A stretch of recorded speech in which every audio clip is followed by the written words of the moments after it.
Welcome, everyone, to episode 54 of the RDH Sports Podcast. I'm your host, Chad. Joined alongside me is my brother, Tanner. How's it hanging, dude? Dude, it's hanging. If you've been under a rock for the past couple weeks, we've had a lot of good sports. We've had a lot of good draft process going on. We've Chad and I had a busy night on the 25th, and if you missed it, you can go catch it on YouTube just to see our reaction to all these first round picks. And we went through the entire first round of the NFL draft on that night, and yeah, it's all on YouTube if you want to go check it out. It should be there readily available, and you can check us out. But yeah, Chad, overall, I'm doing very good. I there's a lot of good sports on right now. A lot of really entertaining hockey and basketball series that I just can't stop watching them. You know what I mean?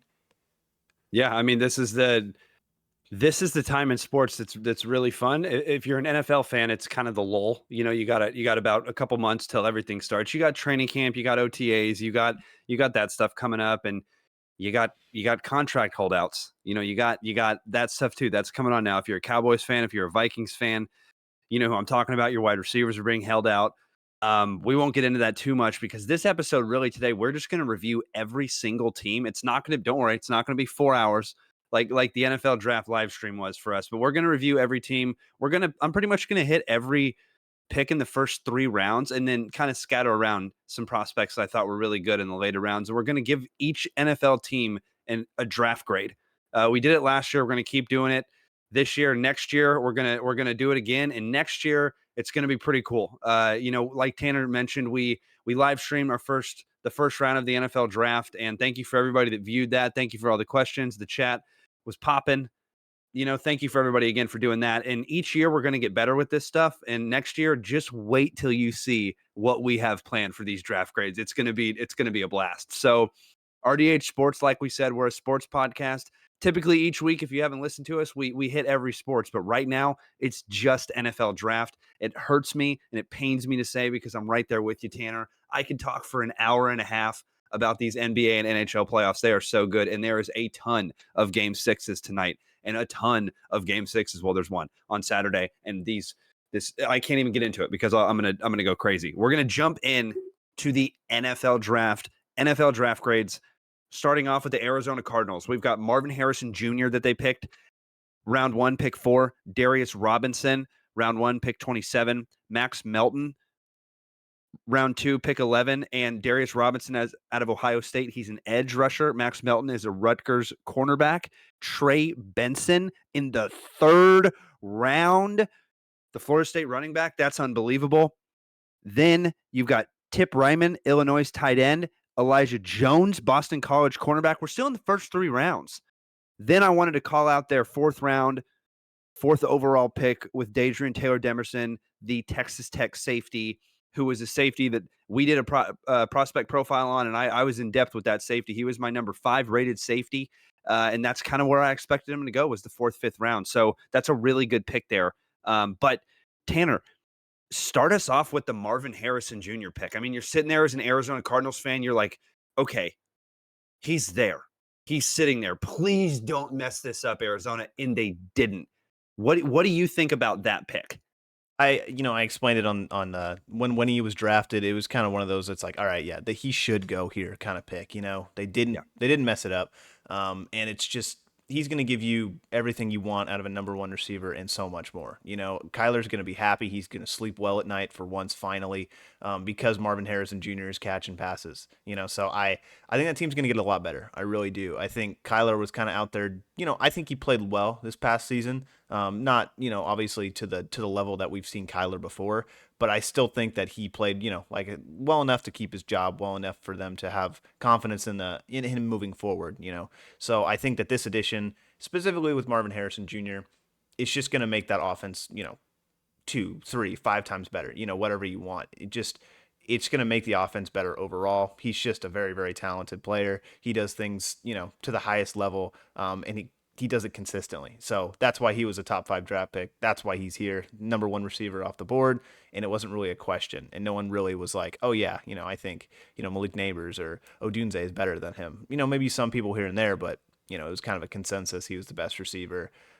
He's got good blood, man. He's got some good blood in him, and I think he's going to continue on his dad's legacy in the NFL. So I think very, very Definitely. good If pick. not, it's hard to say that you can actually think that anyone's going to test Marvin Harrison's legacy, but his son is somebody that can. You know what I mean? And if you want to get the in depth on all of these prospects, go ahead and watch our first round NFL draft reactions because I go into each of these guys. This is going to be kind of a quick grade. So we're not going to go in depth to a ton of these prospects, but if you want to get all these prospects, there's a 4.5 hour episode if you want to go check that out, episode 53. But like you said, Marvin Harrison Jr., right there for me, that starts their draft off at a A, and they have to go down from there. Then they take the edge out of Missouri, who was a 30 visit for the Dallas Cowboys. And that is right around the spot that I thought he was going to go. So I'm not going to knock them or drop that A at all. Max Melton, the cornerback out of Rutgers, it's a need. And they drafted him. So they're still sticking in an A. Trey Benson. That jumps it up. Well, sorry, we were at an A minus. Now it jumps it up to an A. And then, as I said, the safety that they got in the 4th round out of Texas Tech, that was my safety. So I can't believe I'm saying this, but I think the Arizona Cardinals get an A. I very rarely give A pluses. I'll let you know that. That's very rare. Only a couple A pluses happen. But I'm going to give the Arizona Cardinals an A because they drafted a ton of position in need and they said, Kyler, this is your guy. And then on the defensive side, after everybody they've lost, they brought in another guy at the end of the first round.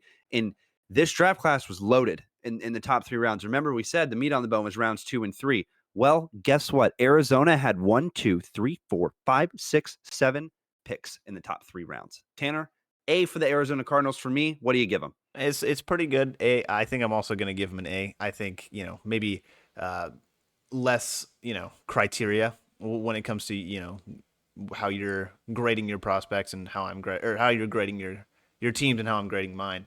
I just think that you get Marvin Harrison Jr. That's a splash. I think too with that second pick that they got with Darius Robinson, they traded up for that pick. That was 27th overall, so that's still a first round pick that they traded up in to get into. So that shows initiative, and that shows that that was their guy. And like you said, he's kind of around that range for you, and I think that's a good pick. So I like it. I like A. I think that they're not going to transform overnight. The Cardinals won't, but I think that they're on the right path. I think that they steadily improved their offense and got some key pieces on defense. Being the Chandler Jones, when he left Arizona, that left a big hole, and hopefully Darius Robinson can kind of fill that hole, and hopefully he develops into their premier pass rusher. So I think that was a good pick. I think I That's like some big shoes to fill. It is, but he's going to have time to do it, and he's a first round pick, and they traded up to get him. So I think the expectations on him are going to be pretty high. But I like it. I'm going to go with A. I think any team that drafts Marvin Harrison Jr. gets an A from me. But the addition with Trey Benson at the end too, I think that is just stellar. I think you get him in the 3rd round right at the beginning, and it's one of those things. It's just like James Conner doesn't got a whole lot left in the tank. He's still good, but running backs' lives are just very short in the NFL, which is unfortunate. But you get Trey Benson. He had a good career with Florida State. I like him a lot, and I think he's going to add a lot of juice to this. To this offense, dude. Yeah, absolutely. That kid's nasty. I can't believe he lasted until the 3rd round. I thought he was a 2nd round. I mean, a lot of these running backs are 2nd round running backs, in my opinion. And it's one of those things where you didn't see a running back get taken in the 1st round. You thought it might happen with Dallas, but Dallas got their guy who we're not going to tell you who they got yet. But I think Arizona did a pretty solid draft. If you're getting an A from me, that's pretty solid. And by the end of this thing, who knows? I could jump it up to an A plus. It's our show. We do what we want. You know what I mean? Yeah. Tanner, go ahead and we'll switch off here. You go ahead and go with Atlanta. Yeah, absolutely. I think the big one, let's just, get the elephant out of the room right now. Michael Penix Jr. in the 1st round. That's pick number 8. And that's their guy. We'll talk on it right here in a little bit, but next pick was 2nd round, pick 3. Rook. This one's hard. This one's tough. I'm going to try it, but I tried saying it when he got drafted. I'm going to say I think it's Orhoro. I think, but he's out of Clemson. He's a defensive tackle. I did not. I'm not going to try that one again. But they got Braylon Trice in the 3rd, and then I think that's pretty much the notable ones. You can say Jace McClellan. They traded up for. in the 6th round, but that's pretty much it. What did you think of the Atlanta Falcons? Well, I mean, I think that was the reaction, and I mean that was the viral moment of the draft for sure. That was Mhm. the shocking moment of the draft. Every single year there's a shocking moment, and that was 100% a shocking moment. I also thought a shocking moment. Almost just gave it away what I was going to say. That's a little nugget. We'll get to the Denver Broncos here in a second, folks. Oh. They're up. They're up soon. But the Michael Penix Jr. pick. I mean, here's the thing. If the Atlanta Falcons took him thinking that they're going to give him the reins in 2 years, then I get it. Then I understand the pick. But that's like $180 million that you paid Kirk Cousins. So if you're not going to draft a player, I mean, here's the thing. Atlanta, it wasn't pick 25, 28. Odunze was sitting there. He was wide open. And Chicago right afterwards goes, yeah, we got 2 wide receivers that are number ones. Who cares? Bring him over. Mhm. We'll get to Chicago in a little bit, but the Atlanta Falcons, it was the first WTF moment of the draft. And for me, I liked the draft, or I liked the pick because I liked the prospect. I was all on Michael Penix Jr. and I got roasted saying that he wasn't going to go to the second round. So he goes high in the first round. He was my number number three quarterback in this draft behind Jaden Daniels and Caleb Williams. So for him to go there, I thought that was fine. He was also number 12 on my prospect board. So for him to go at 10, right? I want to call myself a scout, but I'm nowhere near a scout. I guess I'll call myself a couch warrior scout. That's what we'll go with. I'm a couch warrior scout. It's a good ring to it. Maybe I have to change the socials to that. You just can't do that though. You can't do that.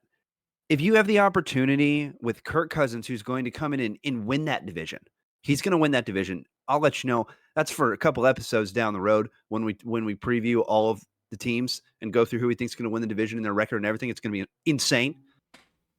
Atlanta Falcons are winning that division. And if they have Odunze with Drake London and Kyle Pitts and Bijan Robinson, bruh. You know what I mean? Have fun. Have fun with that team. Now it's like, oh. And they also didn't tell Kirk until they did it. Like it's like, if I'm Kirk Cousins, I'm like, what the, you know what I mean? Like, what are we doing here, guys? So I'm going to start off, even though I like the prospect, round 1, pick 8 with what you could have done for that team. That's an F. We're starting off with an F here, Atlanta. And I don't give Fs out. Tanner said the defensive tackle out of Clemson, Ruke Ororo. I mean, you know what I mean? It just sounds like I'm kind of just going, oh. I'm sorry, dude. That wasn't a bad pick, and that was a position of need. So I thought that was good. And then to get Braylon Trice in the 3rd round, that's a really, really good pick. The Washington edge. That's a guy that could potentially be a starting edge pass rusher by the end of his first season, which is what I had in my prospect profile for him. So Atlanta, I'm not going to give you an F because of the 2 picks and the positions of need that you drafted, and Braylon Trice saved you for giving me an F. But you are a D minus. That's what I'm going to give the Atlanta Falcons. I'm going to give the Atlanta Falcons a D minus. So Tanner, your turn. Yikes. D minus. It's hard to follow that. But I think my thing, it just revolves around Penix. I think, the defensive tackle out of Clemson or Horror or whatever. I think it's a good pick. I like it a lot. Like you said, it's a position and need pick. And they kind of went back to back too on that defensive line in the next round, like you said, with Braylon Exactly. Trice. So I think that they're obviously like, yeah, let's figure this defensive thing out. I think they got some good secondary guys. They got some guys in free agency last season, and they're developing some guys too. So I think their secondary is fine. Get the defensive line up and going. It's one of those things. You're gonna have a good defense. Let Kirk cook. Do all this stuff. But with the Penix pick, I'm just not understanding. I don't know what the plan is. When is the time for Kirk to leave? You know what I mean? Like, when is it Michael Penix's turn? Because Kirk, I think he signed a 4-year deal, like $45 million a year, and it's like, I think Kirk could realistically play every single year of that contract. Granted, if he doesn't Easy. get hurt, because he's Kirk. He's got longevity in the NFL. It's obvious, and I think he's a pretty good quarterback, and I think he'll play pretty well, under in Atlanta. So I'm just not You sure. paid him 180 plus million. Yeah. You know what I mean? Like that says it all right there, dude. It's like you're paying him that much money and you're already like, yeah, we're gonna take Q. Thing is Like, too is what? like I kind of understand it if it's with a young quarterback that you draft. Like with the Jordan Love Look at the situation. Packers. Exactly. Like with the Jordan Love situation, he's young. Aaron Rodgers it's obvious that he's leaving in the next couple years. Let's draft a quarterback at the end of the first that we really like, and we can develop him to be that starter. And you saw what he did in the playoffs. He won a playoff game, and he almost won another one. So it's just he looked really good. And I don't know. I'm just not really sure with what they're doing right now. But with Michael Penix, I think by the time that he could potentially start, he's going to be like 26. Like he's going to be like a quote unquote like veteran age in the NFL. When it comes to quarterbacks, absolutely. So I'm just it's baffling because Kirk's up there in age. Michael Penix is going to be like 26 at least when he starts. He's 23 right now. He turns 24 in like 5 days. So, it's just baffling. But I'm going to give him a D. I think that's just I'm not going to go D minus. Like you said, I really like Michael Penix Jr. I think he's a good prospect, and he was one of my favorite prospects kind of coming out, especially with his run in the NCAA playoffs. But I just don't see he's not going to play. Yeah. He's just not going to be there. After a year, I can understand, but like I don't know. Do you think Atlanta is going to be singing the praises of Michael Penix Jr. if Kirk has one of his quote unquote like primetime moments, where it's just one of those games where he's not playing well? Like, are they going to be calling for Kirk's head at some point, this season, next season, if they're not doing what they're expected to do, you know? Yeah. I mean, it's definitely a possible situation that can happen. And Atlanta, in 3 years, in 2 years, because the reason I always say 2 years is because typically you front load the contract for a quarterback or any player when you sign him to a long-term contract so you can get out of that contract with the least amount of dead cap money. Well, you're still going to get at least 30 million hitting you on the dead cap. And then I think his fourth year, I think the best year to get out of that contract is the third year because you're going to have the least amount. But that is like, you know what I mean? That's 3 years. And then you're going to give Michael Penix Jr. the ability to start then. So that's that's a little bit questionable. Jordan Love wasn't as old coming out of Utah. I think he came out of Utah State or Utah. I don't know. I don't know. Anyway, I don't remember. when you have a situation like that, it's tough. And when you're a fan of the team and you have that many weapons already, it's like, why not add another weapon? So that's why we went to D there. Jumping to the Baltimore Ravens. First round pick 30, they got the cornerback out of Clemson, Nate Wiggins. Nice. Second round pick 30, they got Roger Rosengarten, the offensive tackle out of Washington. Hey, by the way, right when that draft was starting, I said Washington is easily going to be, top 5 in terms of players taken from school. They were number 2. Adizzie Isaac waited all the way till the third round pick 30, the linebacker out of Penn State. Then the wide receiver out of North Carolina, Devontrez Walker, who I had a third round grade on, fell to them in the fourth round pick 13. And then TJ Tampa, fourth round pick 30, the cornerback out of Iowa State, who I also had a ton of tape on and I watched a ton on. So Nate Wiggins here, the cornerback out of Clemson there in the first round, that is a pick. That is a sneaky pick because that is a starter. And he was some scouts' first overall cornerback in this draft. So that's that right there. To me, you're starting out with the B plus. The offensive tackle from Washington, I get it. I think they needed a little bit more, kind of guard help. But I understand why you always take an offensive tackle, potentially move him to guard. He has the versatility that could do that. So I'm not going to, mark him too hard here. So I'm going to keep it at B plus. And then they get Isaac out of Penn State, the linebacker, Walker, the North Carolina wide receiver, and TJ Tampa, the cornerback out of Iowa. I'm jumping them all the way up to an A minus because of all these players that fell to them. And their draft strategy was clearly taking position of need, but then also really focusing on best available. TJ Tampa for me was not a fourth rounder. Walker was not a fourth rounder. Those were both third round guys for me. Isaac, third round, that's kind of where I thought he was going to go, but I didn't think he was going to last that long. And then, the offensive tackle out of Washington, already talked about that. And then Nate Wiggins, that's just a great pick. So, yeah, I'm going to give him an A minus. What do you got on Baltimore? I'm gonna give him. I'm gonna give him an A. I really like the draft. I think that the Baltimore Ravens always draft well, and they kind of, when it comes to like specifically, let's talk about Nate Wiggins with that first round pick. They they draft guys and they mold them. Like it really doesn't matter what you are coming out of college if you're going to Baltimore, because they're gonna make you into probably the best corner that you're gonna be. You know, because it's just one of those teams that are just really good at developing talent, regardless of kind of where you come from. So I think that he's going to be just fine there. I think he's going to plug into that defense like a glove, and continue on the Baltimore legacy of, just these corners that are just absolutely disgusting. These defensive backs that are just disgusting. So I think that's a really, really good pick. And you got him at the end of the third, like pick 30, and you just get like a potential cornerstone corner. So I really like that pick a lot. But when it comes to Rosengarten, their second round pick, let me just look at tell you what their line's looking like over there on the left side. They got Ronnie Stanley. He's pretty good. He's pretty art at left tackle. They got, this is his projected position, is guard. So Roger Rosengarten at the left guard position. Next to him is Tyler Linderbaum. Jeez. If they want to run to the left side, don't they got Derrick Henry too. Don't forget about that. If they want to run to the left side, they can, and they will all day, because they got power and they got big dudes on that left hand side. So look for them to be running to the left a lot. And on the right guard, we'll mention them too. Ben Cleveland, and their right tackle is Daniel Faalele. So that's pretty gross. There you go. Their offensive line is pretty good, and they're gonna just continue to get better with that guy plugged in there. So I think it's not going to be bad. it's not going to be bad at all. It doesn't really matter when you got Derrick Henry back there, but they're just making those holes even bigger now. So he's going to run you over in open space this time instead of a contested tackle. That's absolutely terrifying. Buffalo next. Go ahead and start us off. Yeah, with Buffalo, they started off. They trade back with twice, and I think they traded with KC, and KC picked up Xavier Worthy, a little nugget for the future. But that was an interesting one.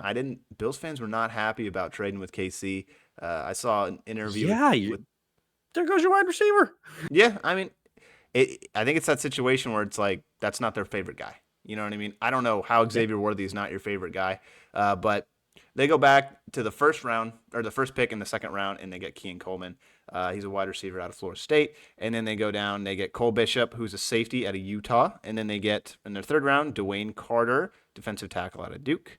And then, no other big ones, really. But you can say they got a running back, Ray Davis, out of Kentucky. But I think, I'm going to go with a B. I think a B is a solid draft. I think they addressed positions of need in the first 3 rounds, and I think that's pretty much the biggest thing that you can do. If you're, an organization that's picking at the end of these rounds, you're trying to stockpile picks, you're trying to get these guys, these good value picks. And I think they did that with Keon Coleman. It wasn't my favorite strategy, when it came to trading back in those picks. I would have liked to see Xavier Worthy go there, because I think that would have just been so much fun with Josh Allen. But Keon Coleman, I like him a lot. Florida State has a lot of good guys coming out this year. And I think with their second round pick with Cole Bishop too, it was a need, because they had some offseason departures with their guys.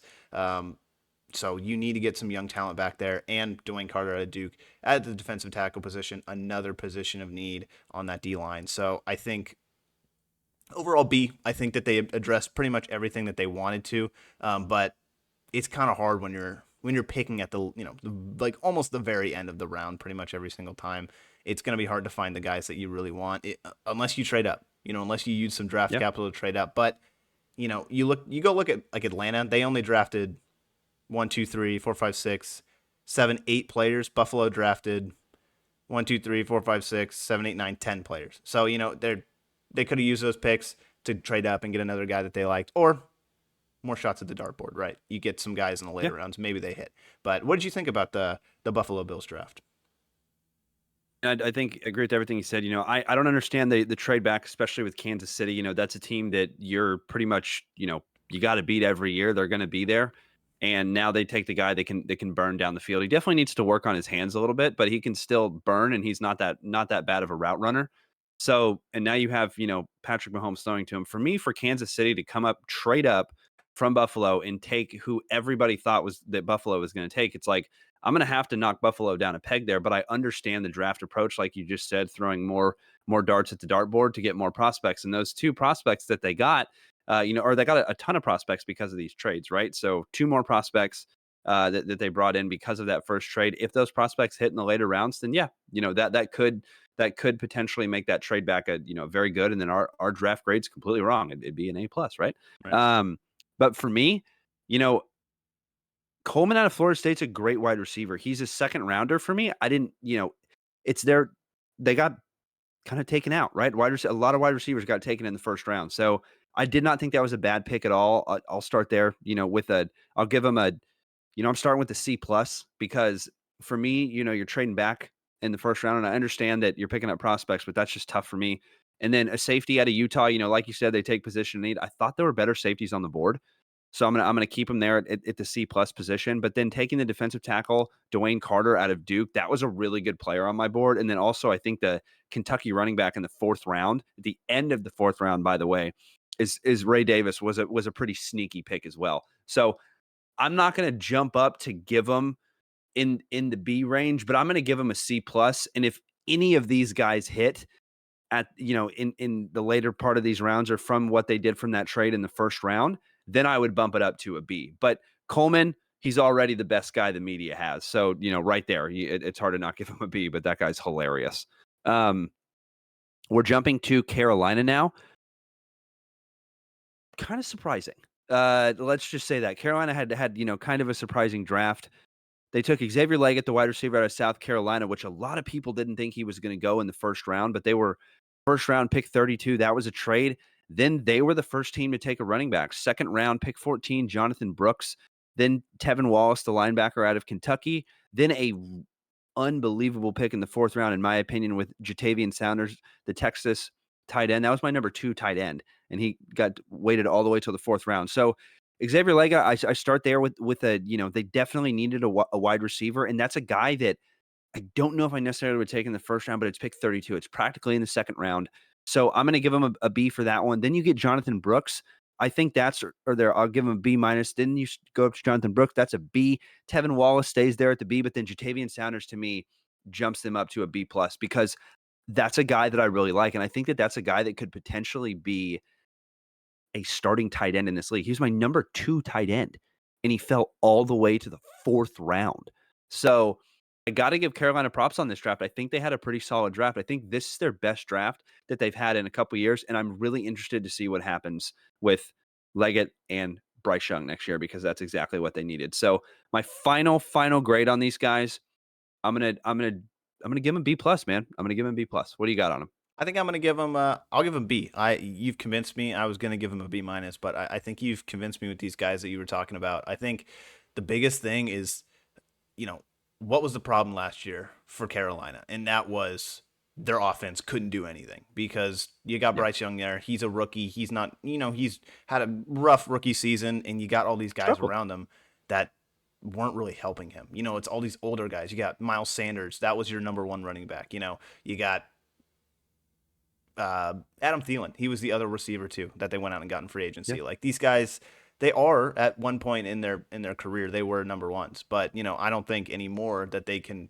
carry that load and be those kind of guys and those they can be role players, but I don't think that they're gonna be the guys that are going out and making all these crazy kind of things, making big plays. They can every once in a while, but expecting them to do it every single week I don't think is really feasible or really expected of them. But I think you pretty much addressed it. They went wide receiver first round, and then about 15 picks later, they go back and get Jonathan Brooks. They're like, all right, we're going to figure this out right here, right now. They take probably, the first running back and potentially the best running back in this draft with Jonathan Brooks, and he's going to add so much to that offense. You look back, it's a common example we use, but it's because we're Cowboys fans. You look back with Dak and Zeke in their rookie seasons, that was all Zeke. Dak was able to become, what he was that season because of Zeke. And it's just, you have a dominant running back with a young quarterback, it's going to help him tremendously. So I think that's going to be a huge help for Bryce Young, and I think he's hopefully going to get better next year with these guys coming in. So I I got to watch Xavier Leggett play a little bit because I am a Texas A&M fan. Watched him burn us a little bit too, so it's one of those things. I like him. I think he's a good prospect. I think he's going to translate well to the next level. He's an SEC guy. It's one of those things. And obviously Jonathan Brooks is going to be fine. And not to mention too, Yeah. the Jatavian Sanders pick out of Texas, like that's another offensive weapon that they can use, for Bryce Young. So I think that there's a lot of holes and there's not a lot of like, criticism I can give for a lot of these picks. At the end of the day, Yeah. you really don't know, but, just put some guys in there that you like, you think work in your system. And I think it's going to work out. Carolina has been surprisingly one of the best drafting teams, recently when it comes back, 10 years or so. So I, I like it a lot. They have a lot of good players. They still got good guys on defense too. So if these guys hit on offense, this offense and this team overall can see a major turnaround. Not saying huge, but we can start seeing some success. Yeah, some big success. Jumping to Chicago, they didn't have a whole lot of picks. Their first pick was the first overall pick with Caleb Williams. Their first round pick 9 was Rome Odunze. Then offensive tackle Kieran, oh my goodness, out of Yale, Kieran I'm not even going to go there. Good Kieran luck. A, if you want to look at him, you can go check it out. Fourth round pick 22, Torrey Taylor, the Iowa punter. And then fifth round, they got an edge out of Kansas, Austin Booker. So, I mean, honestly, you have to give Chicago, I can't give them anything under an A because you have Caleb Williams at the first overall pick, and that right there is you didn't mess it up. Tanner's got the jersey in the background if you're watching on YouTube. I've got the jersey upstairs. Caleb Williams is a hell of a prospect and the best quarterback prospect I've seen since a very, very, very long time, since Trevor Lawrence, since Andrew Luck. Like, this guy is one of my favorite prospects I've seen in a long time. And then at pick 9, they take Rome Odunze. It's like right there, you already have an A in my book. I'm not going to give you an A plus. And the only reason I didn't do that is because they didn't have more picks. But the thing with Chicago is that's a team next year that I think if Caleb is half the rookie season that CJ Stroud did, because CJ Stroud broke so many rookie records, I think Chicago comes back into the playoffs. And especially with their offensive weapons, he has so much help on that offensive side already. And then in the third round, you take an offensive tackle out of Yale, and you're just like, look, Caleb, like, this is like, we even got an offensive tackle in the third round for you. You know what I mean? And then you take a rookie wide receiver and a rookie quarterback. Those duos get pretty nasty, folks, especially when you got a top 10 one and a lot of people's number 2. And he's sitting there, and Atlanta fumbled the hell out of the pick and took Michael Penix Jr. And then Chicago's like, oh, okay. Yeah, we got him. Sure, take him. Bring him here. So Chicago, well played. A. Your turn, Tanner. I think I'm going to follow suit. I'm going to give him an A. I think for a lot of the same reasons. Caleb Williams, generational talent. I think he's going to transform that franchise. And I think, that's where it starts. It's like, all right, we got Caleb. We're good. But like, what else can we do? Everything else is like cherries on top. But like you said, they had the 9th overall pick as well. And for some reason, Odunze fell to them and they got another receiver that they don't have to pay for the next 4 to potentially 5 years. Right. So you got Keenan Allen over there as well. DJ Moore, who they got, in the trade last year. So they're absolutely stacked at wide receiver. Caleb should have no problem. He should have no problem doing what he wants to do on the offensive side of the ball. So I think he's going to light it up his first season. That's the expectation. If he doesn't, there's going to be some questions in Chicago. But I think DJ Moore showed that he's that guy. Keenan Allen shows that he's that guy. DJ Moore did it with Justin Fields on and off the field, who's potentially a kick returner now for the Pittsburgh Steelers, if you heard that article come out. But just what? Yeah, I know, right? But I like this draft. I don't think it's crazy, but I think those first 2 picks are going to be their future for the next 10 years. So regardless of what happens with Keenan, regardless of what happens with DJ Moore, he's going to, those 2 guys are going to mold Odunze to become what he will be. So I think he's got a lot of talent. I think they have a lot of talent, and this team's only going to get better with Caleb being there. So yeah, A. Yeah, and a very similar player to Keenan Allen too. Yeah, too, not to mention, I wanted to talk about this. Their punter in the 4th round. They got themselves a weapon out of Iowa, is what they're calling the best him. punter in the nation. Best punter in the nation. I mean, this kid's good. You got Caleb back there. If he doesn't want to do, if he's not feeling it, just kick the ball down and pin him at the 1. Let the defense take care of the rest. So I like the punter pick too. Field position's important in this game. And hey, special teams. Got to give punters love too. right? Got to give punters love too. Got to. And 3 phases of the game. maybe, exactly. Maybe next year I'll bring in kickers and punters into the mix when I'm Oh, watching them. Not oh going to be a yeah. whole lot of tape on them, but I'll watch some punters and kickers. Don't worry. That's the only two positions I don't currently watch. Cincinnati. Jumping to the next one. We're going to kind of speed this up a little bit. Round 1, pick 18. They take the offensive tackle out of Georgia, Armarius Mims. Great pick there. Then in the second round, pick 17, Chris Jenkins, defensive tackle from Michigan, falls to them. Oh, third round, pick 16, Jerome Burton, the wide receiver out of Alabama, is there. And then they get another SEC guy, McKinley Jackson, the defensive tackle out of Texas A&M. And then I got to hit on this guy. They got Josh Newton, the cornerback out of TCU, in the 5th round. I think he has a very, very good chance of making that 53 because Josh Newton, I watched some tape from him. I didn't watch a ton of tape on him before the draft. I've only seen a couple games of his, but I kind of went in depth because of what they were saying on the broadcast, especially with Daniel Jeremiah and everybody there.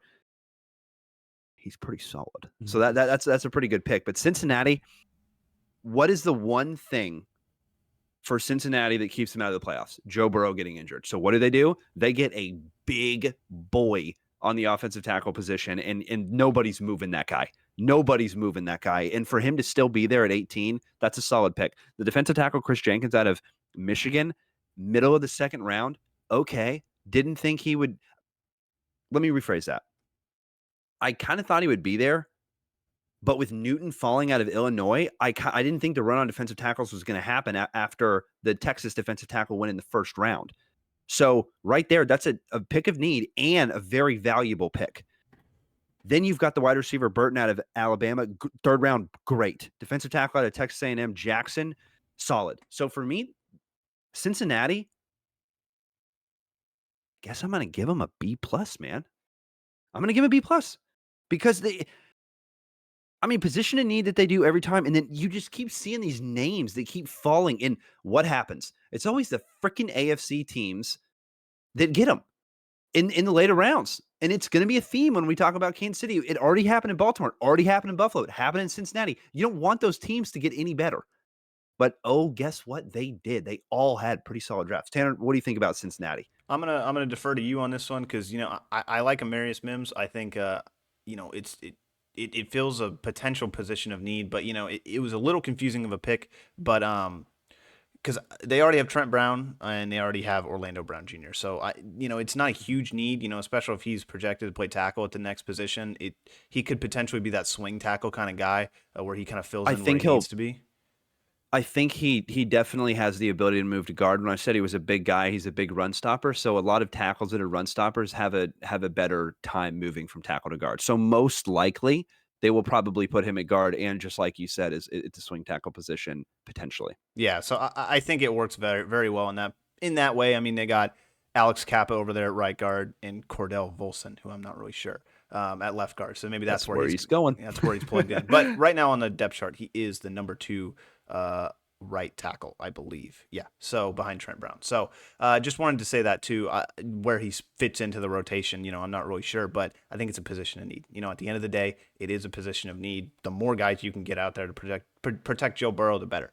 I also want to mention too, their first 3 picks, and potentially 4 if you count Texas A&M down there. But first 3 picks from Georgia, Michigan, Alabama. Those are big programs, big schools in college football. You're not going to go wrong if you pick guys from those teams, especially Michigan, since they just won the national championship. Alabama's a factory, and Georgia's been a factory for the past couple of years. So I'm perfectly fine with all of those picks. And like you said, they fill a position in need, especially with Jermaine Burton in the 3rd round, with T. Higgins leaving and Tyler Boyd leaving, and you got Jamar Chase, and that's about it. So I think Joe Burrow will make it work, but yeah, he'll be fine. He'll be fine, but he's got to be there. That's the bottom line. So I really like the draft. McKinley Jackson out of Texas A&M is a good defensive tackle. They go not back to back, but they hit him twice in the first 4 rounds. So it's obvious that they want to fill up that DT position and just get a lot of meat in there. So big one. I'll go with B+ like you said as well. So I like that a lot. Pretty good draft, but we can go on to the next one. Cleveland, I'm going to take over this one just because for obvious reasons.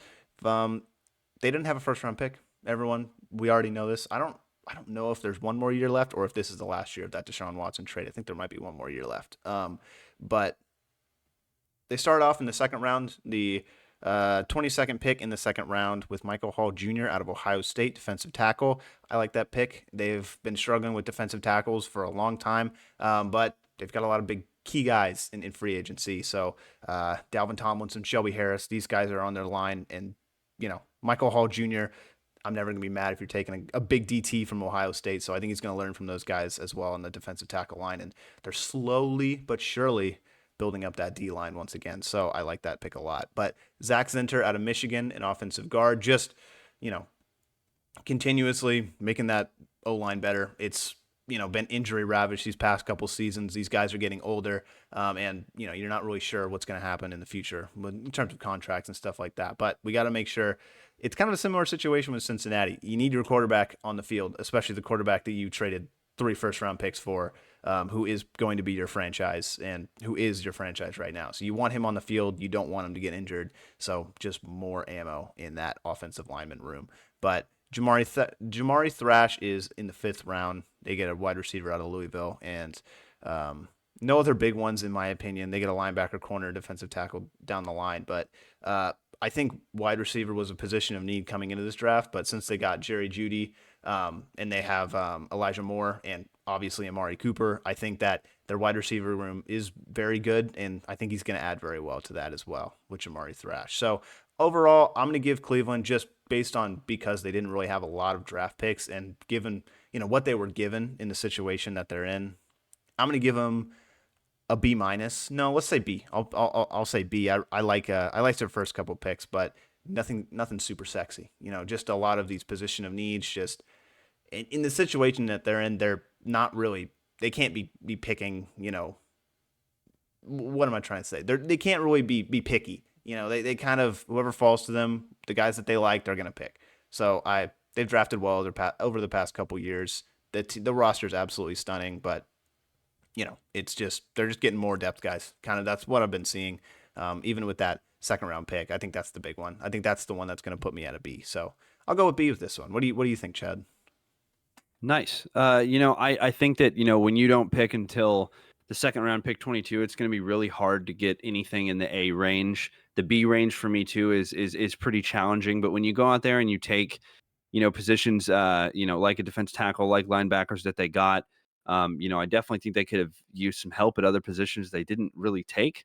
But once again, I mean, when you only have 6 total picks in the NFL draft, it's going to be really hard for you to do anything, right? So the fact that you go out there and you take a defensive tackle, which is arguably their biggest position in need, and he was a defensive tackle out of Ohio State. There was a top 5 defensive tackle in my opinion. So for him to be there in the second round, solid.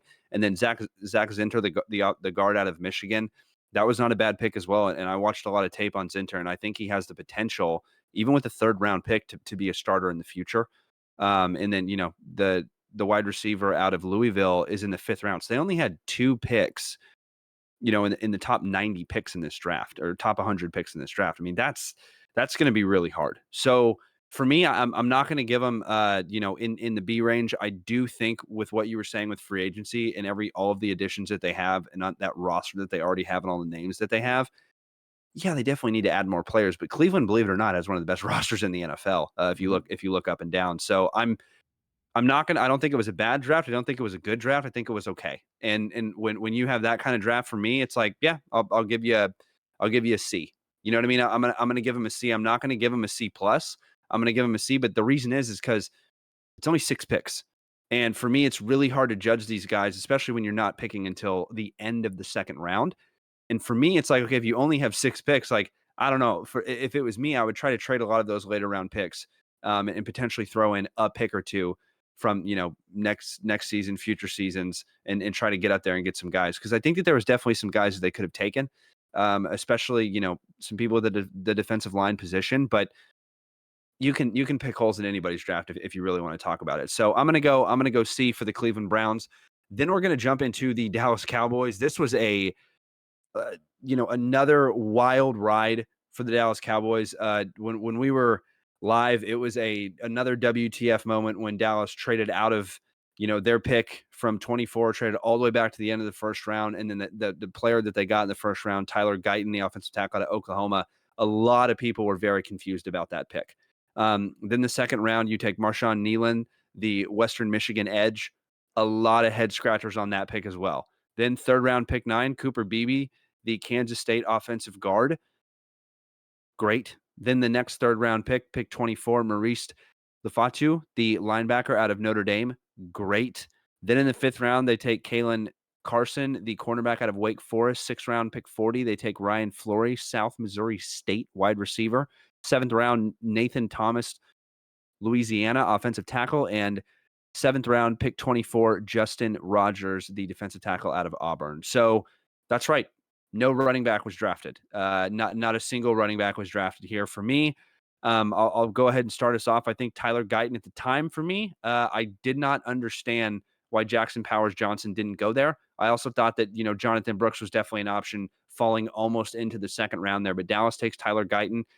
This guy, since we've had some time to kind of think about the pick, he's definitely going to move to guard. There's no way he's going to be a tackle unless Dallas continues to change their offensive line, where they move Tyler Smith out to guard. And you've already heard an interview this offseason, Tyler Smith, the all-pro guard, say, I kind of like, to stay in this position. And I completely agree with them. If Dallas took this pick to make Tyler Guyton a guard, then I don't like this pick. But if Dallas took this pick to make Tyler Guyton a tackle, then I'm okay with this pick. But the interesting thing about that is Tyler Guyton didn't play left tackle, and you have a right tackle already. So you lose Tyron Smith, the left tackle. It's one of those things where it's like, okay, that's the left tackle of the future. So that's interesting for me. You're going to put Tyler Guyton, who played right tackle, and you're going to stick him over there at the left tackle position. And oh, by the way, this guy was a tight end. He hasn't been in the tackle position for a long time, so he is a very raw prospect, in my opinion. Then you take an edge out of Western Michigan that a lot of folks had in the 5th to 7th round. And he is one of the best run stoppers in all of college football, if I'm not mistaken. I think they had a 99% success rate for him against the run. So that's, the best in college football. Great there. Is that DeMarcus Lawrence's replacement? Because that's exactly what DeMarcus Lawrence is. So if that's what you did, then DeMarcus, it's been fun, it's been real, but he's got to get off the books if that's why you drafted this guy. So that's another veteran guy that's probably going to be leaving. You'll definitely save some money on the books. But the third round is, I think, where Dallas had their best picks. I think Cooper Beebe, the Kansas State offensive guard, is going to be playing center. And then the linebacker out of Notre Dame was in my top 5 linebackers. And for you to get him there in the third round at the end of it's pretty solid. So overall, Dallas, they're not in the B range. They can't be just because of the guys that were on the board, in my opinion, in the positions of need that they did not take. And a lot of what I'm talking about here is a lot of these guys, if you hear me, aren't playing the positions that they've been playing. The first round pick, he's not playing a position that he's used to playing. Cooper Beebe, you're moving an offensive guard to center. That's also a position he's not used to playing, right? So, in the edge, who knows how Dallas is going to use Marshawn Nealon out of Western Michigan? Who knows? So for me, I'm going to give Dallas a C+, because if what I just said is their draft strategy, then they get a C+. If they took Tyler Guyton in the first round at pick 29 and move him into guard and move Tyler Smith, the all-pro, to tackle, then this draft immediately for me goes into the D range. I think that's a horrible move, because moving your all-pro guard, no offense to call it Lyle Collins, but you kind of saw what happened when you moved him over to tackle. He's never been the same, and now he's a free agent, if I'm not mistaken. So Dallas gets a C+ in my book. Tanner, I've been talking enough. What do you got on him? Starting with Tyler Guyton, I really don't dislike the pick at all. I think that this was kind of, one of those first round offensive linemen where we're like, okay, I actually kind of like that. Obviously Jackson Powers Johnson was on the board, and he did go later, but it's just one of those things. Dallas is going to draft our guys regardless of what you think of the other guys or not. I think that the big thing is that they do have confidence in Brock Hoffman, who is their center right now. The guy who has replaced Tyler Biadasz. He played in a couple games last year, and they got a lot of confidence with him moving forward. So I think that's going to be a battle with him and Cooper Beebe. So I think that they want to see who is going to, come out victorious in that battle specifically. The better guy is going to win. So I think that they're pretty confident on that. In terms of my opinion on it, I'm fine with it. I would have loved Jackson Powers Johnson as our franchise center. Don't get me wrong, but I think left tackle is probably a more important position. When it comes Yeah. to just the overall offensive line, you got to figure that left tackle position out first. In my opinion, before you figure everything else out on that line, and they're fine. You know what I mean? Like their offensive line is fine. They got, like you said, with Tyler Smith and Zach Martin, and Terrence Steele over there on the right hand side. These guys are going to be good. I think that hopefully, if they stay healthy, these rookies can learn to grow with these guys and continue to get better. So I do like the Tyler Guyton pick. I think he's going to be good for the Cowboys. And if he does play that left tackle position, which ESPN does have him at that left tackle position, it will be good moving forward. I think that their line's going to be fine. I trust their evaluation on offensive linemen completely. So the Marshawn Nealon pick, in my opinion, I was not a big fan of. I saw that happen, and No. I just didn't really see the need for it. I understand that Dorrance Armstrong left in free agency, but you drafted Sam Williams not too long ago in the second round to be that rotational guy that you put in there instead of DeMarcus Lawrence, instead of Micah Parsons, right? So I get it. Dante Fowler is also gone, but I think that those were kind of rotational guys that you kind of put in there, when Micah wasn't in, when DeMarcus Lawrence wasn't in. And I understand the packages that you can get with Dorrance Armstrong. I think he played well, but I'm just not the biggest fan of going defensive end right here. Edge rusher right here was not, a big need for me. If it were me, I would have gone running back. I think Corum was on the board, and that would have been pretty fun. But I think Yeah. I, So is Florida State's.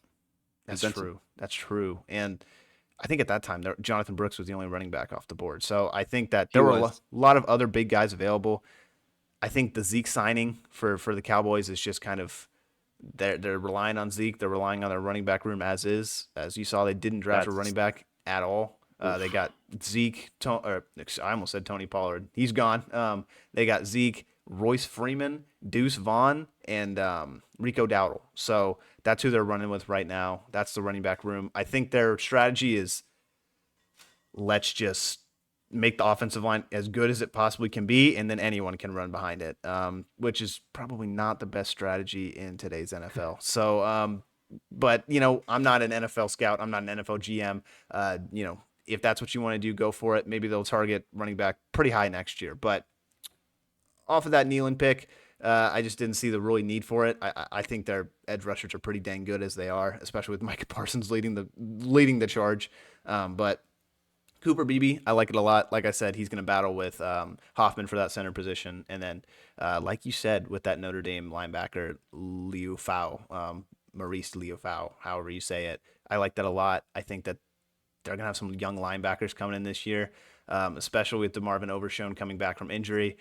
So I think it's going to be a battle. Eric Kendricks is back there too. I think that he's going to get these guys going. He's going to get them ready to go. So Yeah, I I mean, and to jump in real quick, Eric mhm. Kendricks is going to lead those linebackers, and all these kids literally that are under 25 years old. I mean, even really like 20, 24, right? These are very young, and not to mention the linebacker out of LSU that we didn't even talk about too. The young linebacker that we took out of LSU a couple years that's going to be jumping in there as well in the mix. So you have all of these fast linebackers at what Dallas is doing, and what's interesting about this is that my kind of scouting report from the linebacker out of Notre Dame is he's a tackling machine.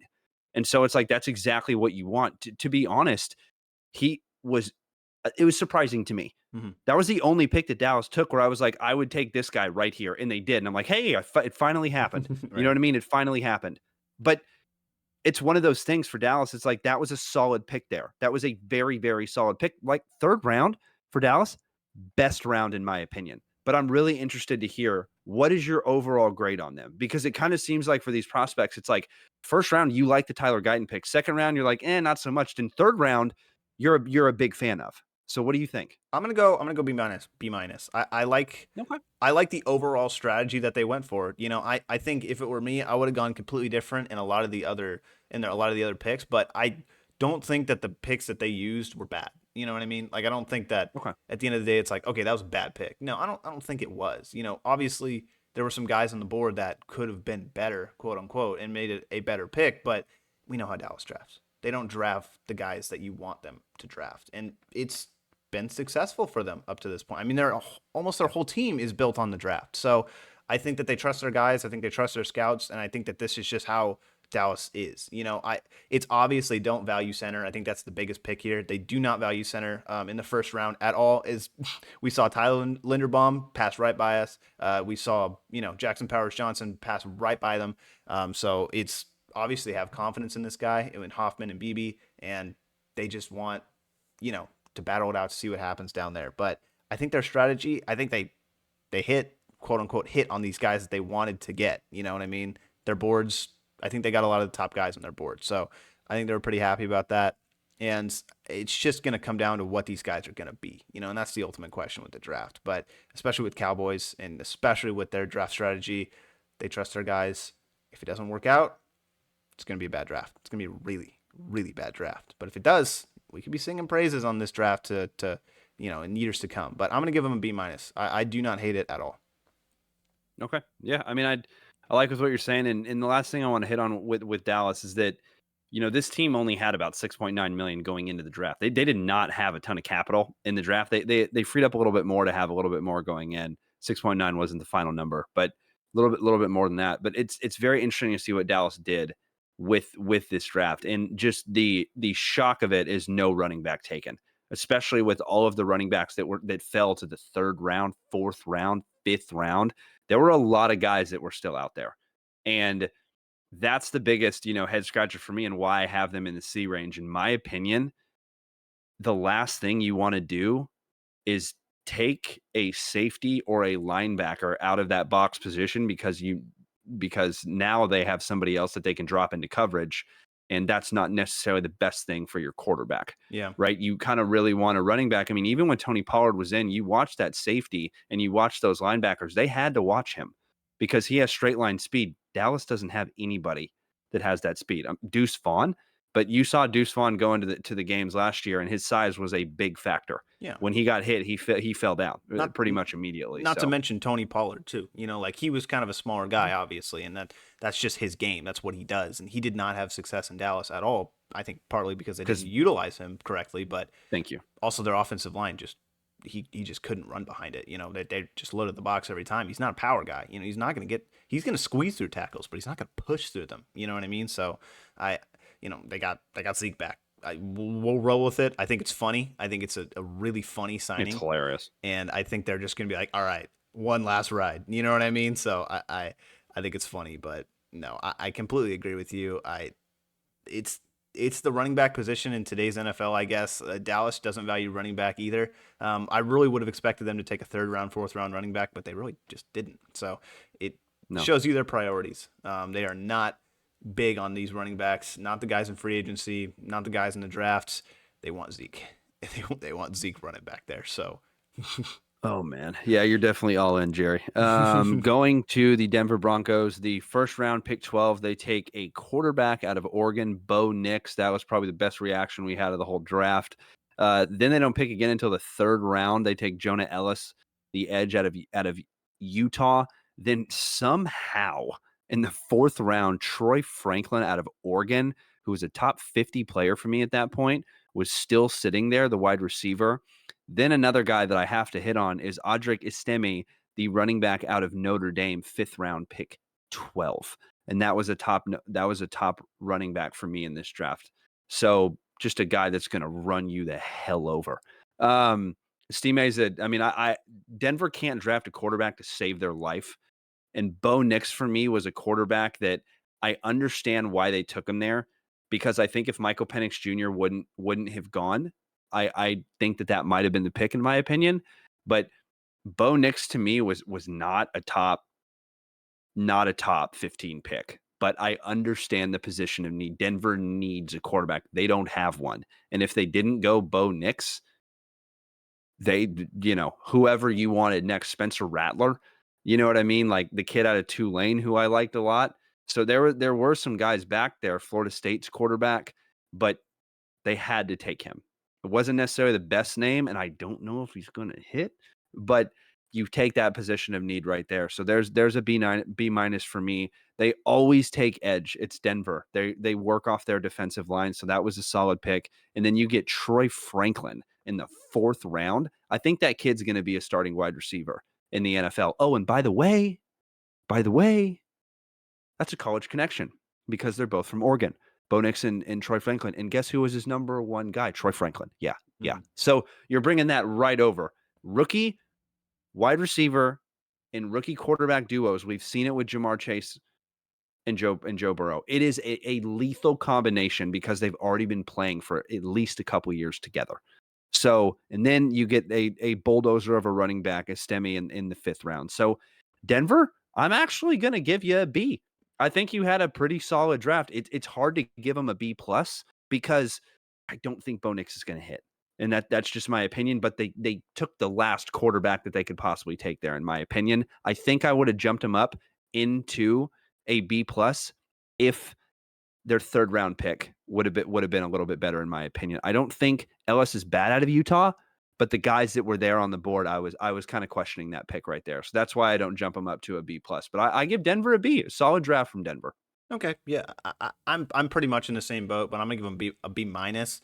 I just it's hard for me to get behind the Bo Nix pick. I understand it was a position of need. I understand the draft strategy at that point, but I think that it was, they're in a rebuilding state right now. This team is rebuilding, obvious. They got rid of Russell Wilson. They got rid of a bunch of their players on defense. They're like, here, you can have them for anything. So I just don't think quarterback is the biggest thing right now that they need. Obviously, it's watch out there. Obviously, Whoops.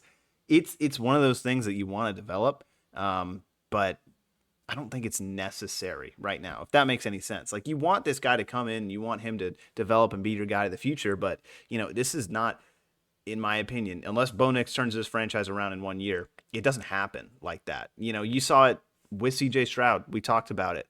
It doesn't happen like that very, very often. And not to mention, they had a bunch of other guys too on that roster that they got in free agency, that they got through the draft. So I think that this Denver roster is pretty much anything is fair game, in my opinion. So for them to go quarterback here with so many other guys on the board that they could have added to their roster, I think it was kind of they're just a little bit of a tunnel vision from them. They're like, all right, we're coming into this draft, we're getting a quarterback, and it's like, okay, but like what, he comes to that pick and it's like, they're all gone, dude.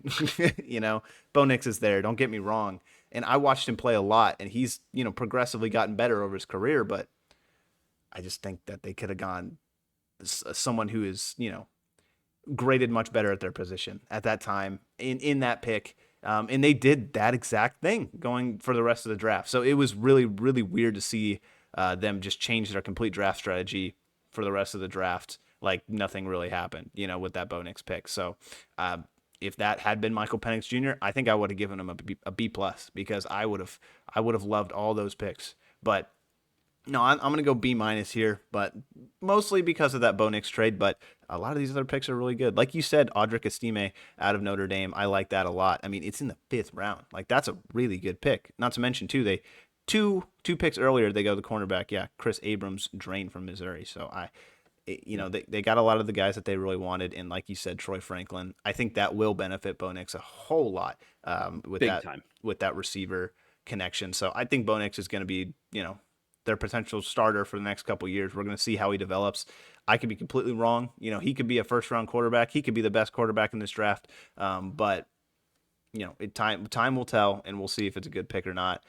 It's always like this with these early round quarterbacks, especially when it's a guy that's projected to be later. So you might have even been able to get him with a later pick too. So I'm not really sure. I mean, yeah, when 6 quarterbacks go in the top 12 picks, it's like, all right, we gotta go get the last guy that we have on the board. He's definitely not 1, definitely not 2, definitely not 3. Maybe he's your 4th ranked guy, maybe he's your 5th ranked guy, but probably not.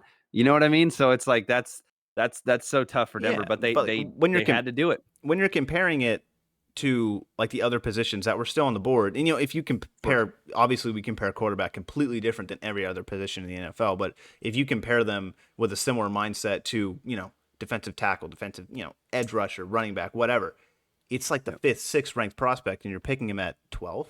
Like, why? You know what I mean? It just doesn't look like a good pick from the surface. So you're going to have a lot more drafts coming up, and there will be more quarterbacks. If this is Sean Payton's guy, this is Sean Payton's guy. I trust him in that evaluation. He's the guy that discovered Tony Romo and brought Drew Brees over to New Orleans. So I I think he's okay with evaluating quarterbacks. I think he's got a good success rate. And we're except just Russell Wilson. well, I mean, that's neither here nor there at this point. That was an interesting negotiation they had, but he just fell off the face of the earth. But it's just we'll see what happens with Bo Nix. That's pretty much the ultimate. Every other pick in this draft, I think they got a great prospect. So I just want them to continue to just kind of BPA, the rest of the draft for the next year, maybe two. Just see what happens with their team. I think they're just going to get a lot better if they do that too. So, Yep, they're gonna keep on rolling. Detroit next.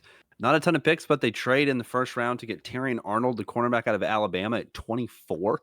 A lot of experts number one corner. Then in the second round, pick 29, they get Ennis Rakestraw Jr., the cornerback out of Missouri. A couple Missouri corners going in this draft. SEC, man, some talent there. Then they go with an offensive tackle out of British Columbia, Giovanni Manu. Then fourth round, pick 32, they get Vaki, the Utah safety, the other Utah safety. Then sixth round, pick 13, they get Wingo, the LSU defensive tackle. And then their last pick of the draft, sixth round, pick 34, is Christian Mahogany, the offensive guard out of Boston College. So it's not a ton to go on, but it's going to be really hard to argue with the Lions draft strategy, especially the fact that they traded to get Terrion Arnold. That alone for me is going to put them in the B- range. And then all of the other picks that you take, I mean, when you get a cornerback out of Missouri right there, who was probably best available on the board, in my opinion, right there, I think that's another pick. So I'm going to give Detroit, even though they didn't have a ton of picks, that Terrion Arnold pick right there is really, really kind of saving them. A lot of the other guys that they took after the second round, but you're jumping into the fourth after that, then the sixth round. A lot of those guys I wasn't necessarily the biggest fan of. But I didn't think any of them were bad picks, so I can't drop them a grade because of those picks. So I'm going to give the Detroit Lions a B-, and that's pretty much because of their first two rounds, in my opinion. And then when you're taking an offensive tackle out of British Columbia, that is a raw prospect in the fourth round. And if he even makes the roster, I think that's pretty much a win there. So that's what I got on Detroit. What do you got on Detroit, Tanner? I think for a lot of the same reasons, I like the Terrion Arnold pick. I think it's a great pick, 100%. But it's just what is he going to do for that roster? I think he's going to slot in immediately, and I think he's going to be that number 2 corner behind, or maybe even jump up to that number 1 corner behind Carlton Davis. We'll see what happens, but their safety or their secondary is looking pretty dang good right now. We talked about it before the draft, what they needed, and this is defensive backs. They need defensive backs all day, because they got rid of C.J. Gardner-Johnson in free agency, who was a big offseason leave, and then they're kind of recreating a little bit of an Alabama backfield secondary kind of. They got Terrion Arnold, they got Brian Branch. Like, maybe we see this just become Alabama, which is honestly not a bad strategy. So I mean, the Eagles are Georgia, so it's very true. But I like it. Not much to say about the Lions. I think that they draft consistently pretty well, but I like a lot of their picks. I like these guys. Terrion Arnold is leading the way, and I'm gonna give him I think a B, just a solid B. I think it's a fair grade, and I think that they came into this draft looking for defensive backs, and that was, pretty much what they got out with. So I like it a lot. That was absolutely their strategy. Green Bay's next.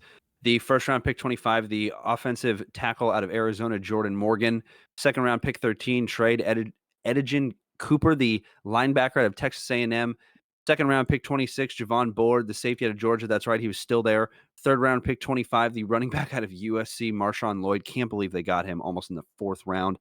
Then last pick in the third round, pick 28 that they had was Tyron Hopper, the linebacker out of Missouri. And then one more guy got a shout out there. Two more guys got a shout out.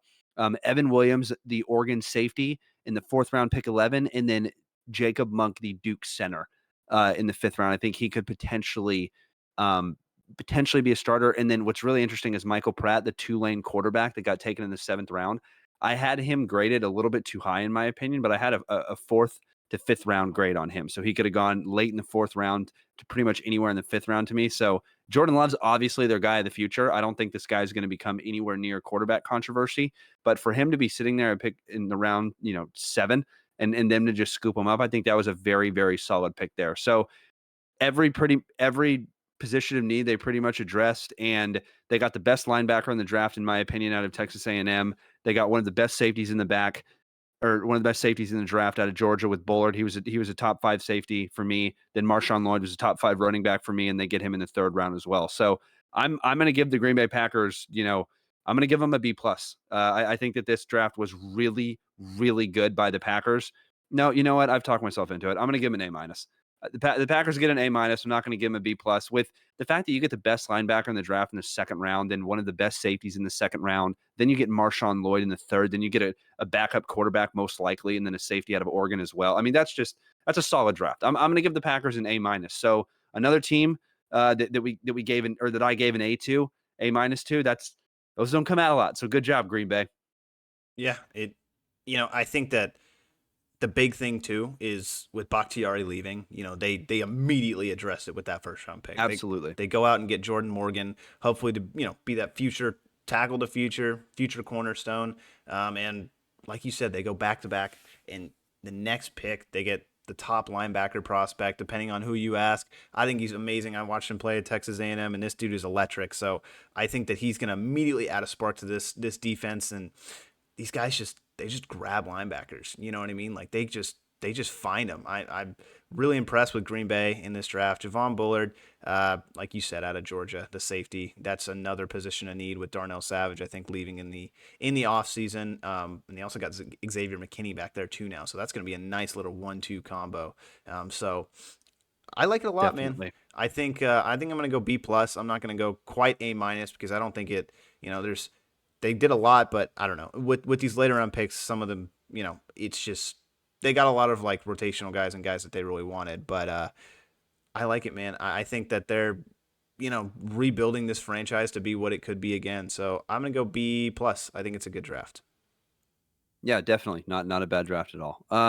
Then the Houston Texans, they didn't pick until the 2nd round, pick 10. They got Kamari Lassiter, the cornerback out of Georgia. I thought that was a solid pick. Then the 2nd round, pick 27, they get Blake Fisher, the offensive tackle out of Notre Dame. Of course, you're gonna get an offensive lineman in the first couple rounds to continue to make sure your franchise quarterback does not get injured, because when he goes down, everything goes down. 3rd round, they got Kalen Bullock, the USC safety, which was a top safety for me. And then a pick that we got to shout it out here, man. Cade Stover, man, Ohio State's tight end. That's a top 5 tight end in my opinion, and he could potentially become, a starting tight end here with Houston. We'll see what happens. CJ Stroud makes anybody look good.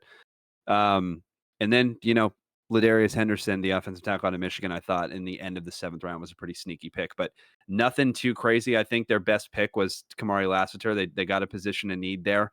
And you pair up a young cornerback with Derek Stingley Jr. that they took from LSU in the 1st round, and then you pair up a Georgia kid. So they're both physical cornerbacks. It's going to be fun to watch them play together.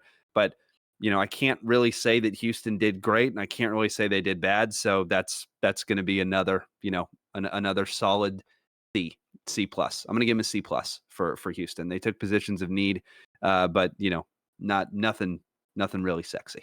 Yeah, I completely agree. I think they did a very, very good job in free agency this season with getting a lot of these positions of need. Because they go out, they get Jeff Okuda. I think is kind of the big one. I think not the biggest one. Nice. They got Jeff Okuda, and that's he's right now kind of their cornerback number 2, right? But you're not solid. You're not sold on Jeff Okuda. I wouldn't be.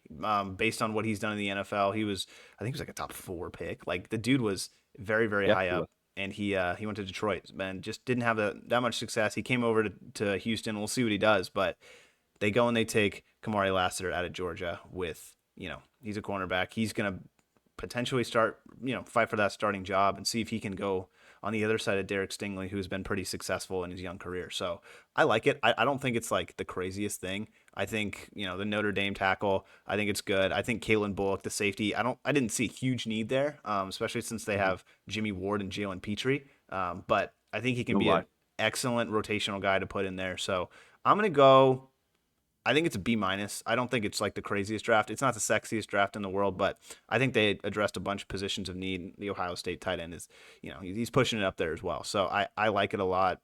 We'll see what these guys turn into though, but I'm going to go B minus. There we go. Indianapolis, round 1, pick 15. They were the first team to take a defensive player. And the first defensive player to go was not a defensive player that I thought was going to be the first one to go. Latu, the UCLA edge. Tanner, I wish we would have really only watched him and Caleb Williams pretty much the whole time we were there. We watched him destroy Caleb Williams. But who would have known that we saw the first quarterback get taken and we saw the first defensive player get taken in the draft, and we got to watch him live this year. So that was awesome. Adonai Mitchell, the wide receiver out of Texas in the second round, pick 20. Third round, pick 15, Matt Goncalves, the Pittsburgh offensive tackle. And then a guy, that I think could potentially make the team, that I watched. I thought he was a pretty solid player. I watched a lot of Oregon State. That's my Beavers. Hey, gotta get him. Round 5, pick 7, Anthony Gold, the Oregon State wide receiver. So nothing crazy. Was really surprised that they went edge so quickly. But hey, the Colts really value the defensive line. With DeForest Buckner and the guys that they've been drafting over the years, they really value players that can get to the quarterback, and they're not the most traditional players is what I would say with the Indianapolis Colts. It's like on both sides of the ball, because Anthony Richardson's not a traditional quarterback. Mm-hmm. Michael Pittman Jr. is, I guess you could say a traditional wide receiver. Jonathan Taylor, he's not a traditional running back. That guy can do everything, right? And then you have one of the best lines. So you continue to invest in that line in the top 90 picks with Matt Goncalves, the offensive tackle out of Pittsburgh. So nothing crazy. But the fact that you get Adonai Mitchell in the second round, I thought it was a little early, but still, that's what you need. You just need to continue to get guys around your quarterback, because what happens? It's successful, right? Mm-hmm. And Anthony Richardson needs all the help he can get with that team. No disrespect to them, but it's like once they lock up Michael Pittman, who else has he got to throw to? You know what I mean? So now they've got a solid number 2 target, in my opinion. So, yeah, I mean, I think I'm going to give the Indianapolis Colts. I think I'm, probably going to give them also a C+. Nothing. Actually, no, I'm going to jump it up to a B-. I'll jump it up to a B- because of all the positions of need that they took, and the fact that the first round pick and the second round pick in the third round to just continue to get guys on the offensive line. And he was a solid. Goncalves is one of the best offensive tackles sitting there available at that time. So yeah, I'm gonna give him a B-, and then you get a guy, Tenor Bortolini, Wisconsin center. That what a name, right? So yeah, I'll give the Indianapolis Colts a B- for this draft. I like it a lot. I think I'm going to go B- as well. But I want to, highlight here what the Colts are doing, specifically when it comes to draft strategy. They got one of the best defensive lines, I think, in the NFL when it comes to the guys that they already have, regardless of what Latu, brings to this team. I think he's an excellent starter. And when we did watch him, he was in that backfield every single time. He was just clearly better than pretty much everyone else on that offensive line. So I think that's an awesome pick, and it's just going to add to this disgusting defensive line. And that being said, this is, the best player available kind of strategy that these guys are going with. Yep. They're not going position of need, I don't think, at all in the first 3 rounds. Because if they were doing that, I think they would have gone safety, defensive back, corner. That's pretty much their biggest need, in my opinion. They've got Kenny Moore leading the defensive back charge. So you got Julian Blackman back there at safety, and Rodney Thomas and Juju Brents to run it out at corner. So I think that defensive back was a big position in need, and they didn't really address it, but I think they got a lot of really, really good guys who are going to help their team. I just want to mention, too, their defensive line, they got Kwity Paye, DeForest Buckner, Raekwon Davis, Samson Ebukam, who I think they drafted a couple years ago, and Grover Stewart, and now they got Latu as a rotational guy. So they're not going to, slow down anytime soon. So these guys are just going to be coming at you, every single play of the game. It's just not really going to matter. But enough about that Latu pick. I love the Adonai Mitchell pick. I've watched him play, a couple years at Texas, and I think he's just fantastic. He's not Xavier Worthy. We get it. He's not, he's not going to blow the top off, but he has so many other skills that you could say Xavier Worthy doesn't. He was like his counterpart. And a lot of the time he was that number 1 guy that, showed up in those big moments. He's got great hands. He's got great route running ability. And I think that he can show up in really big moments. So I love the Adonai Mitchell pick. And besides that, those first 2 picks are kind of my big ones. And that's kind of why I think I'm going to give them, I'll give them a B- because I like their draft strategy. I like what they're doing. I've seen it work for a lot of teams. So I'm going to give them a B-, but I like what they're doing. I would have loved to see them draft in that, maybe that's trade up for maybe a 3rd round corner, you know what I mean? Or defensive back, or just someone that, could have fallen. because there was a lot of corners that did fall in this draft. So I would have loved to see them trade up for maybe one of those guys. But they didn't. They stuck and they traded up for Donnie Mitchell, which was also a pretty good trade, in the second round. So I can't really be that mad at them, but would have liked to see a little bit more defensive back on that board. Yeah. And that's why they're not in the B plus range or even in the A, right? If they'd have drafted a couple more of those guys, definitely could have potentially put them over the level to get that B plus. Jumping to the Jacksonville Jaguars, somebody that faces the Indianapolis Colts twice a season. Well, Jacksonville lost their starting wide receiver. They didn't pay Calvin Ridley, who got paid by Tennessee over 90, I think 86 or 90, between 86 and 90 million, if I'm not mistaken, for Calvin Ridley. So he goes out of there. So you have to get a wide receiver. Mm-hmm. Well, that's exactly what they do.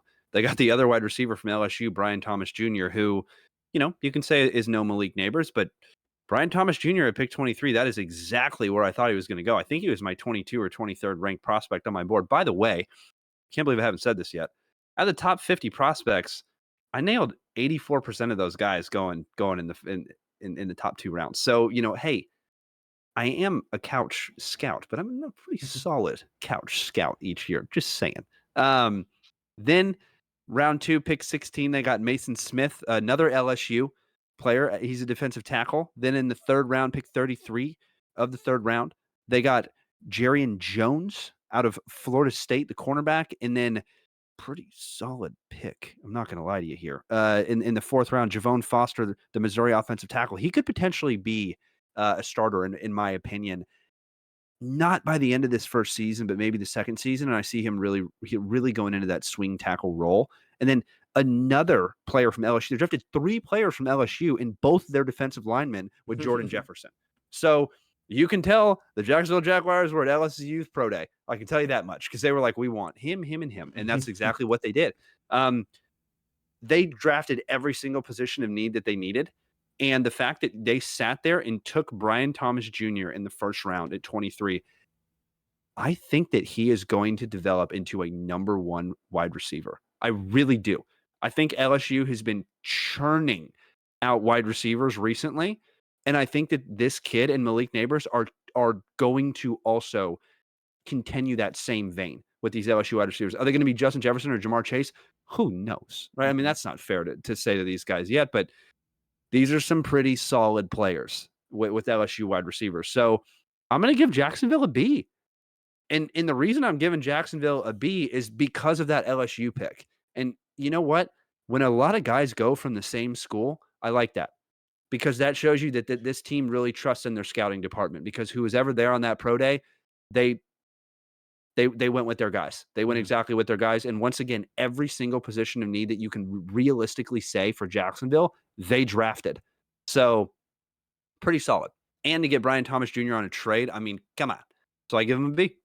I like it. I like it a lot. I think that, they've been kind of pushing in and out defensive tackles for the past couple of years, and they just can't really find a guy that works well with Josh Allen. Josh Allen's amazing on his own. He's going to be doing everything that he's going to be doing. They just locked him up to a big contract, so you kind of want to get another guy in there that's going to be, putting on the pressure and maybe even be kind of one of those run stopper guys. And I think that they got someone who can do a lot of that with Mason Smith at LSU. I love the Brian Thomas Jr. pick. I think he's gonna, like he said, I think he's gonna be amazing. I think he's gonna develop and he's gonna develop around behind Gabe Davis and Christian Kirk. Like, he's not gonna have that much expectation immediately at all. You nailed it. You nailed it right there. Christian Kirk and Gabe Davis are going to take off all the pressure from him. If he comes in and if he's not he's not going to be the number 1 wide receiver, because Christian Kirk's there. Is Gabe Davis going to be the number 2, or are you going to put Gabe Davis in the slot? Yeah, because that dude can burn. You can do a lot. You know with what I mean? Guys. Yeah, it's fun. It's a fun team now. Yeah, I think Trevor. You're really starting to see, like, them try to cater to Trevor Lawrence's, Yes. his talents and things of that nature. So he's got a talented wide receiver core. I don't think there's a lot of excuses for him anymore. But I would have liked to see, again, this team go corner. I get it. They went in the 3rd round with that Florida State corner, but I don't know, man. Yeah. It's a big need on this team. It really is. They got Tyson Campbell and Ronald Darby, who are good, but they're not great. This team was getting burned a lot this past year at the corner position, and there wasn't really a guy who was stepping up. So maybe Jarian Jones out of Florida State can step up, but I would have liked to see a little bit more defensive backs. I'm partial to my defensive backs. I'm a little hurt that these teams are not valuing them as much as I am. But Yeah, dude. I'm gonna give him another B minus. I think it's a solid draft. I think they got a lot of positions in need, but it was very front loaded. The draft was like, all right, Yeah. these first two guys, I think we're pretty good. We're done. Let's go home. It's day 3, and it's like no one's there. So I don't know, man. B minus. I think it's pretty solid though. I think a lot of these guys could potentially become more, but we'll see. Yeah, and I mean, just to hit on a point too briefly, day 3, that's where you find your value guys. That's where you find guys that can potentially become starters. That's where if in the rounds 5 through 7, you're hoping these guys are going to be starters. That's what you're hoping. You're hoping eventually that these guys. Let me rephrase that. You're hoping these guys make the team. Round 5 through 7. You're hoping these guys make the team and become starters eventually. Rounds 5 through rounds 5 and 7, you're playing special teams unless you're a quarterback. You know what I mean? That's exactly, these guys are going to play special teams. That's exactly what they're going to do. Rounds, 3 and 4. I mean, hey, there's a lot of third round quarterbacks, a lot of fourth round like a lot of guys in the fourth round. A lot of these guys can start in the third and fourth round. So, just had to call that out. Jumping to Kansas City, who I'm still in shock what they did in the first round. You and I talked about it on air.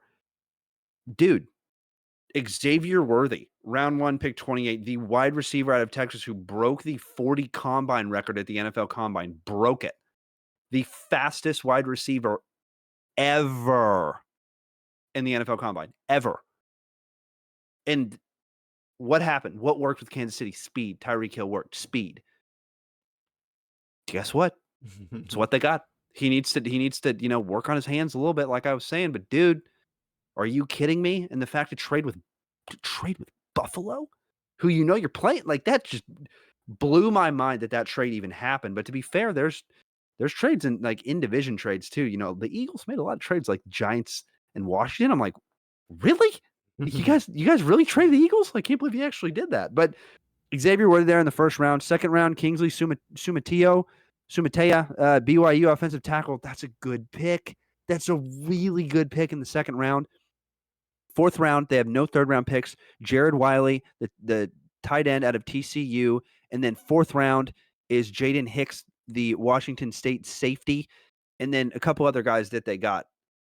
Man, Kansas City, for you to go up there and trade and get Xavier Worthy at the end of the draft, because think about this. When John Ross got taken, he was a little bit earlier than that. And Xavier Worthy falls that far after 3 wide receivers go in the top 9 picks.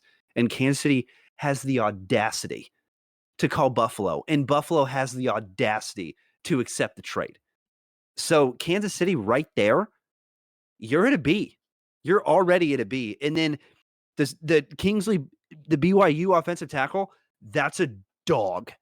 I watched a lot of tape on him. That's a dog. That is an offensive tackle that most likely will start, and you pretty much drafted him in the third round.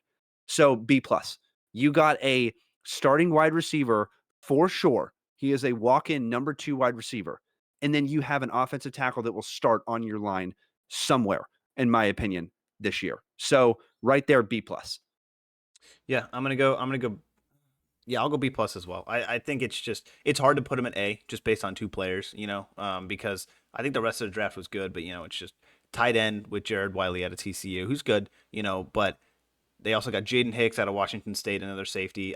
It's one of those things where it's like, yes, I think they needed those guys. I think that they definitely needed some safeties, especially with some defensive back guys that left in this offseason. But let me say that this Xavier Worthy pick, I think his ceiling is going to be through the roof. I think he's just going to be absolutely amazing. I think he's going to, everyone's expecting him to be Tyreek Hill 2.0. It could happen, but we'll tailor our expectations a little bit because, we don't really know. Because like you said, with that John Ross situation, it doesn't always work out. But say. In the speed they have too. Yeah. The speed that Kansas City has with Rice, and then if I'm not mistaken, Hollywood Brown too, right? They got him. Those 3 wide receivers. Guess what, safeties? You're not coming up in the box. Exactly. You're staying all the way back. And guess what? They're not. There's no money in those guys. Like those guys are taking like nothing of the cap. So I really like it. I'm gonna stick with my B plus. And I want to say too with this Kingsley, Suamatea. I think that was pretty good. BYU offensive tackle. But let me just, I pull up these depth charts because I think, people forget what they got going on there in Kansas City. These guys got offensive linemen, man. I think, in my opinion, he's going to win the battle over Wanya Morris, their current left tackle. And I think he's going to get next to the left guard, Joe Tooney, Creed Humphrey at the center, Trey Smith at right guard, and at the right tackle, Jawan Taylor. That's disgusting. That's insane. That is That's so good. such a good line. That That's is such a good line. And they've won 3 Super Bowls and they've had a good line. And when they didn't have a good line, they almost lost a Super Bowl. But Patrick Mahomes does even more than a Jordan flu game because it's in the Super Bowl and he like just destroys his ankle and then comes out in the second half and just runs on. Just God, Mahomes. I think, And he got Xavier Worthy. I know. And You they have to got take better. him in fantasy now. You have to take Xavier Worthy in fantasy. He's probably now he's a guy you're like, shit, he could be number 1 by the end of the year. He could. It's interesting So because you don't know what's going to happen. Obviously, we've had bad comps that could come out of this, like you said, with John Ross or even Sky Moore, who they drafted at the end of the first round. Was that last year or a year ago or whatever it was? And that didn't really hit that well. So everyone was like, "Oh, get Sky Moore," but it's like, I don't know. We'll see what Xavier Worthy's going to be. I love him. Like I said, I've watched him a ton, and he's fantastic. He's electric, and I think he's got the highest ceiling of any player in this draft easily. Besides like Caleb Williams, right? But he's got the best quarterback in the NFL throwing to him, so there's not a lot of bad things that can come from that. So I'm gonna give him stay with the B plus, even though I just really like these first 2 picks. These are day 1 starters right here, and I mean, literally in what you said, if they got a starting left tackle in the second round, yeah. dude. Not to mention they traded up for him as well, I think, because it's a second round, 31. That they don't pick 28 and then 31, right? So they 100%, or at least, excuse me, sorry, that was wrong. 31 pick, 31th, 31st pick 31st. in the second round. So that's, obviously pretty dang good. And they also traded up Yeah. for him. So, but yeah, I like that a lot. B plus. Yeah, exactly. And then another team we're going Harbaugh's new team with the Los Angeles Chargers here. Here we go. First round pick 5. No, it was not a wide receiver. It was not. Marvin Harrison Jr. was gone a pick before them. It was not Odunze. It was not Neighbors. It was Joe Alt, the franchise tackle in this draft, in my opinion, out of Notre Dame. And you saw him get up. Did you see him give up? I don't know if it was his mom or his sister. He gave them a hug.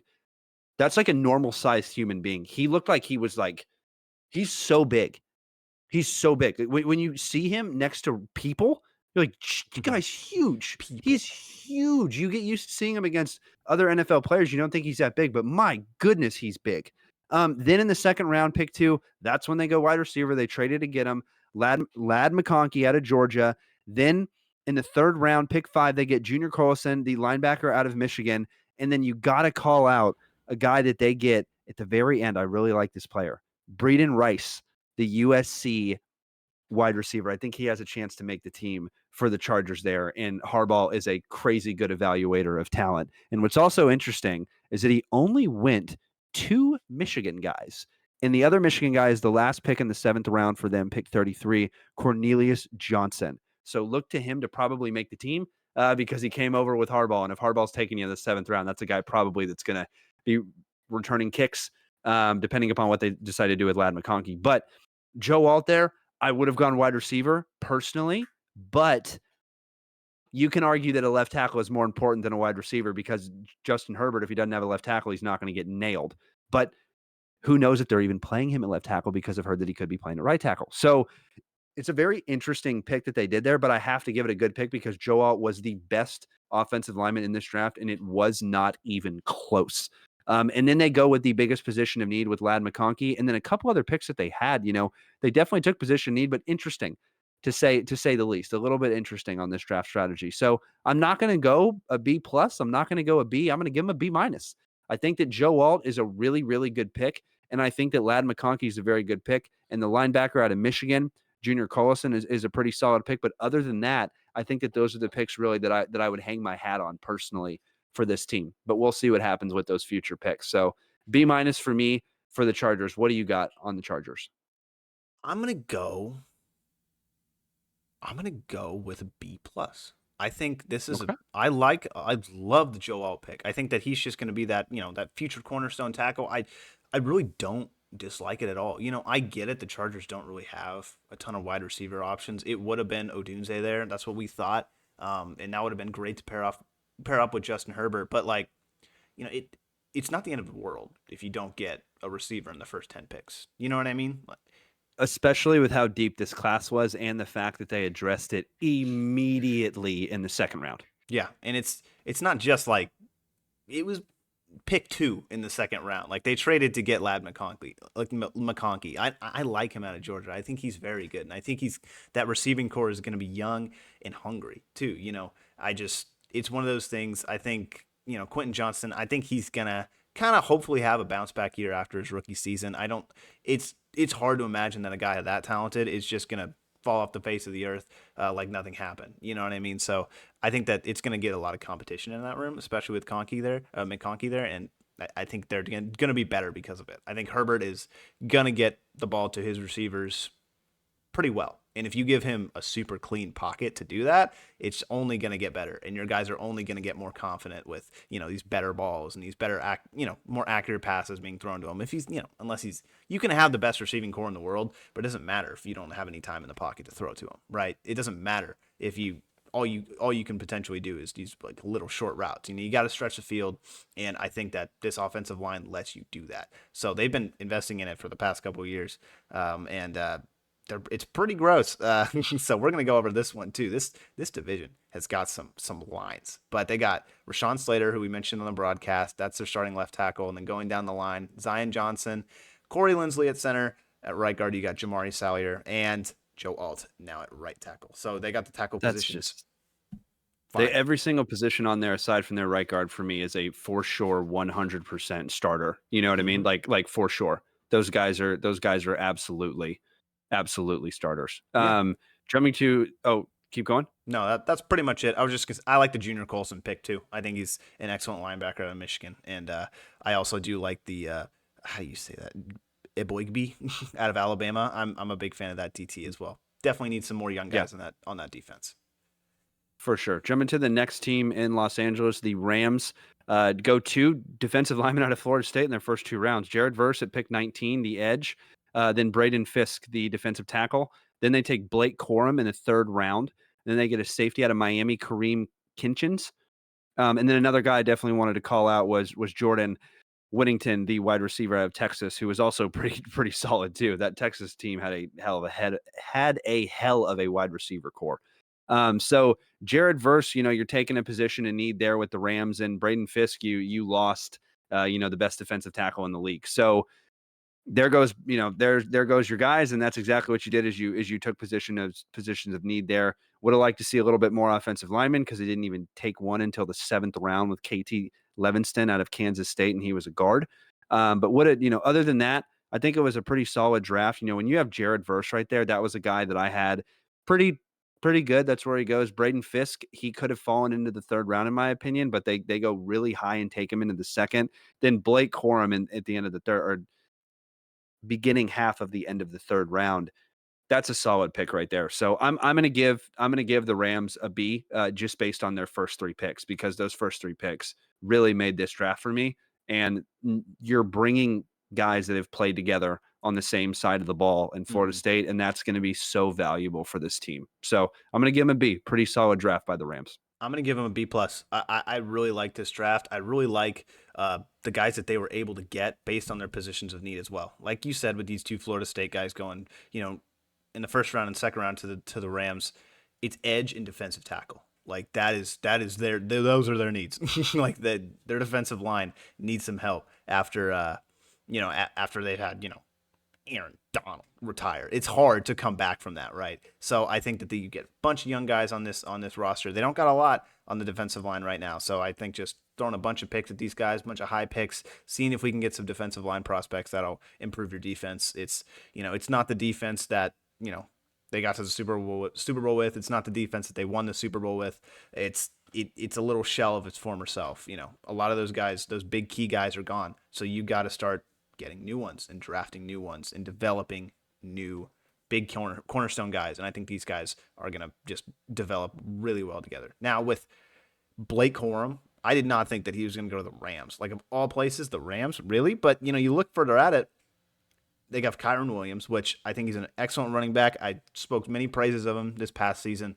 But now you have Blake Corum and Kyron Williams. This is a two-headed monster right now that they're cooking up over there in LA. Like, they had Kyron, but they really didn't have anyone else. It's like, okay, let's give him the ball. And then when he was tired, it's like, okay, let's not run the ball. But now I think that you can pretty much do it whenever you want. These guys are talented. These guys are going to be red zone threats for so much. Like, I would love if they just line up in 22 personnel and just like, hey, who do you think we're giving the ball to? Like one of those kind of situations. So they are young when it comes on to the offensive side, besides Matt Stafford. But they're just building this team right up around him. So I love the Blake Corum pick.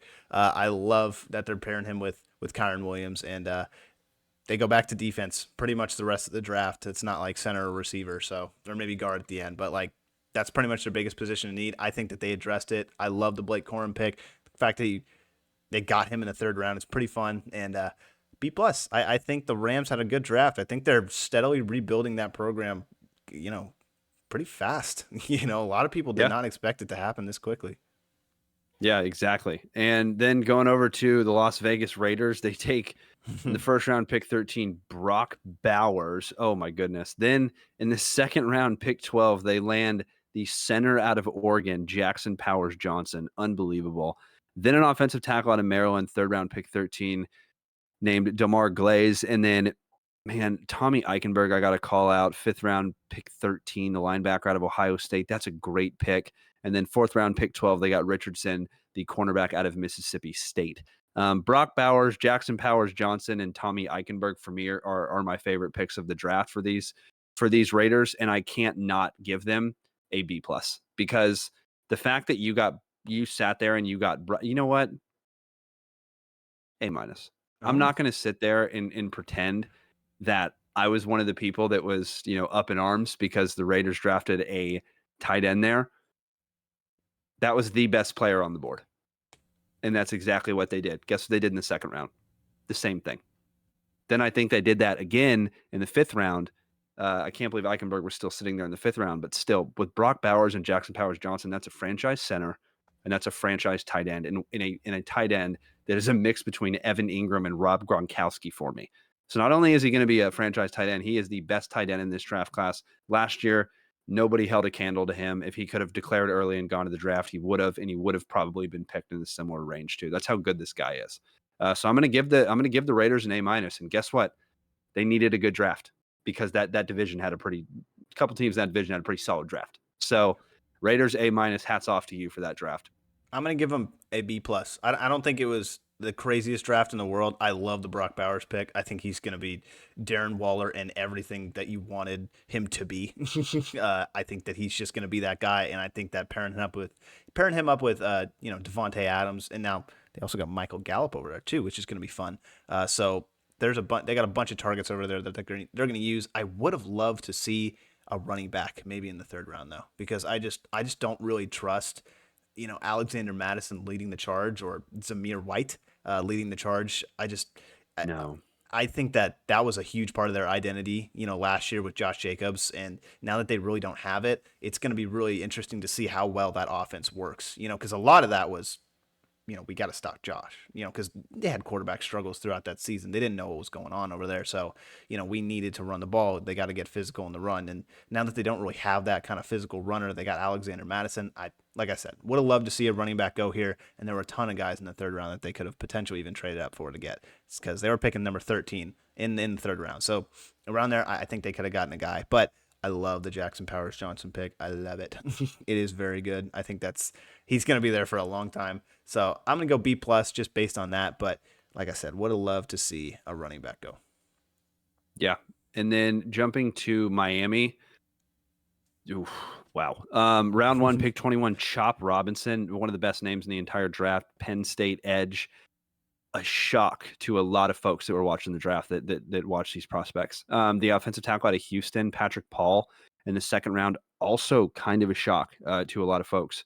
Then they didn't pick again till round 1 or till round 4, pick 20. They got Jalen Wright, the Tennessee running back. That was my favorite pick of their entire draft, in my opinion. Then in the 5th round, pick 23, they got Muhammad Kamara out of Colorado State.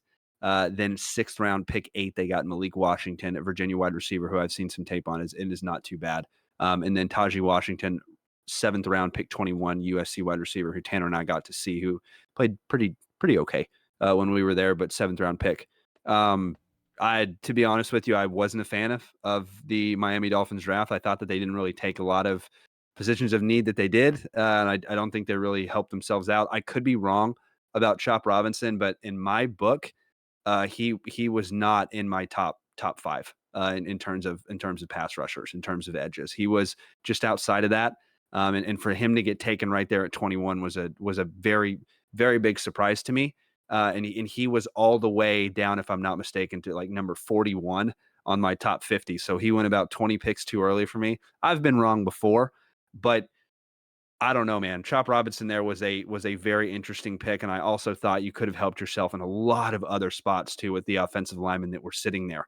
I mean, there was some great offensive linemen sitting there at round 1, pick 21, dude. I mean, Mims went a couple picks later, right? Like there was so many offensive linemen that you could have gone there, and they need some offensive line help pretty bad in Miami. So I'm going to have to give, honestly, Miami's going to be the other team that's in the D range. They're going to be a D, I guess a D plus in my opinion, a D. Actually, I'm going to chop it down to a D just because he didn't take a single offensive lineman. Now that I'm looking at it, I can't believe I didn't catch that. Well, no, they Number did. 2. They took Patrick Paul, the offensive tackle out of Houston, but still, I wouldn't have taken him in the 2nd round, I don't think. So I'm gonna give him a D plus. I'm gonna give him a D plus. They did take one offensive tackle. I did miss that. But yeah, D plus. Not very exciting, even though Mike McDaniels had the best fit out of everybody in the draft, out of everybody in the front office. You know what I mean? Yeah, I agree. It's just one of those things where you look at and you're like, yeah, I really only know Jalen Wright and Chop Robinson on this list. It's just one of those things. It's like, okay, well, I don't know about this, but it's just pained me. Like you lost so many games this past year because of your offensive line. Like that was like so much of the reason when you didn't succeed. Like you just weren't winning at the line of scrimmage. And so why, go out and get an edge rusher? Why? There were even if there were better edge rushers available, and like you said, there were better offensive lineman talent that were available. So it was a kind of a questionable pick. It was one of those picks that kind of made us scratch our head, and it just really wasn't what they needed. I think he's a good prospect. I think he's going to play well, but I don't know if it's going to be that next generational pick, especially since you got like Jalen Phillips, like Bradley Chubb, these guys that you traded for, these guys that you've been developing already. Like why spend a 1st round pick on someone a rotational guy that's only going to see the field maybe half the time when the other guys are in, as opposed to, an offensive lineman who's going to start every single play that's on offense, so it's like, it just really, it was almost like if they switched their 1st round pick and their 2nd round pick, I would have been like completely fine with it. Go offensive lineman in the 1st, go edge in the 2nd. And then I don't, I get the Jalen Wright pick out of Tennessee, but I just, you got Devon Achane. He's a young bat. He's going to be good. And Mostert, your boy. I love Mostert. Don't get me wrong, but like, he's not going to be there for much longer, and I understand it from that perspective, but like, I think they also got, what's his name?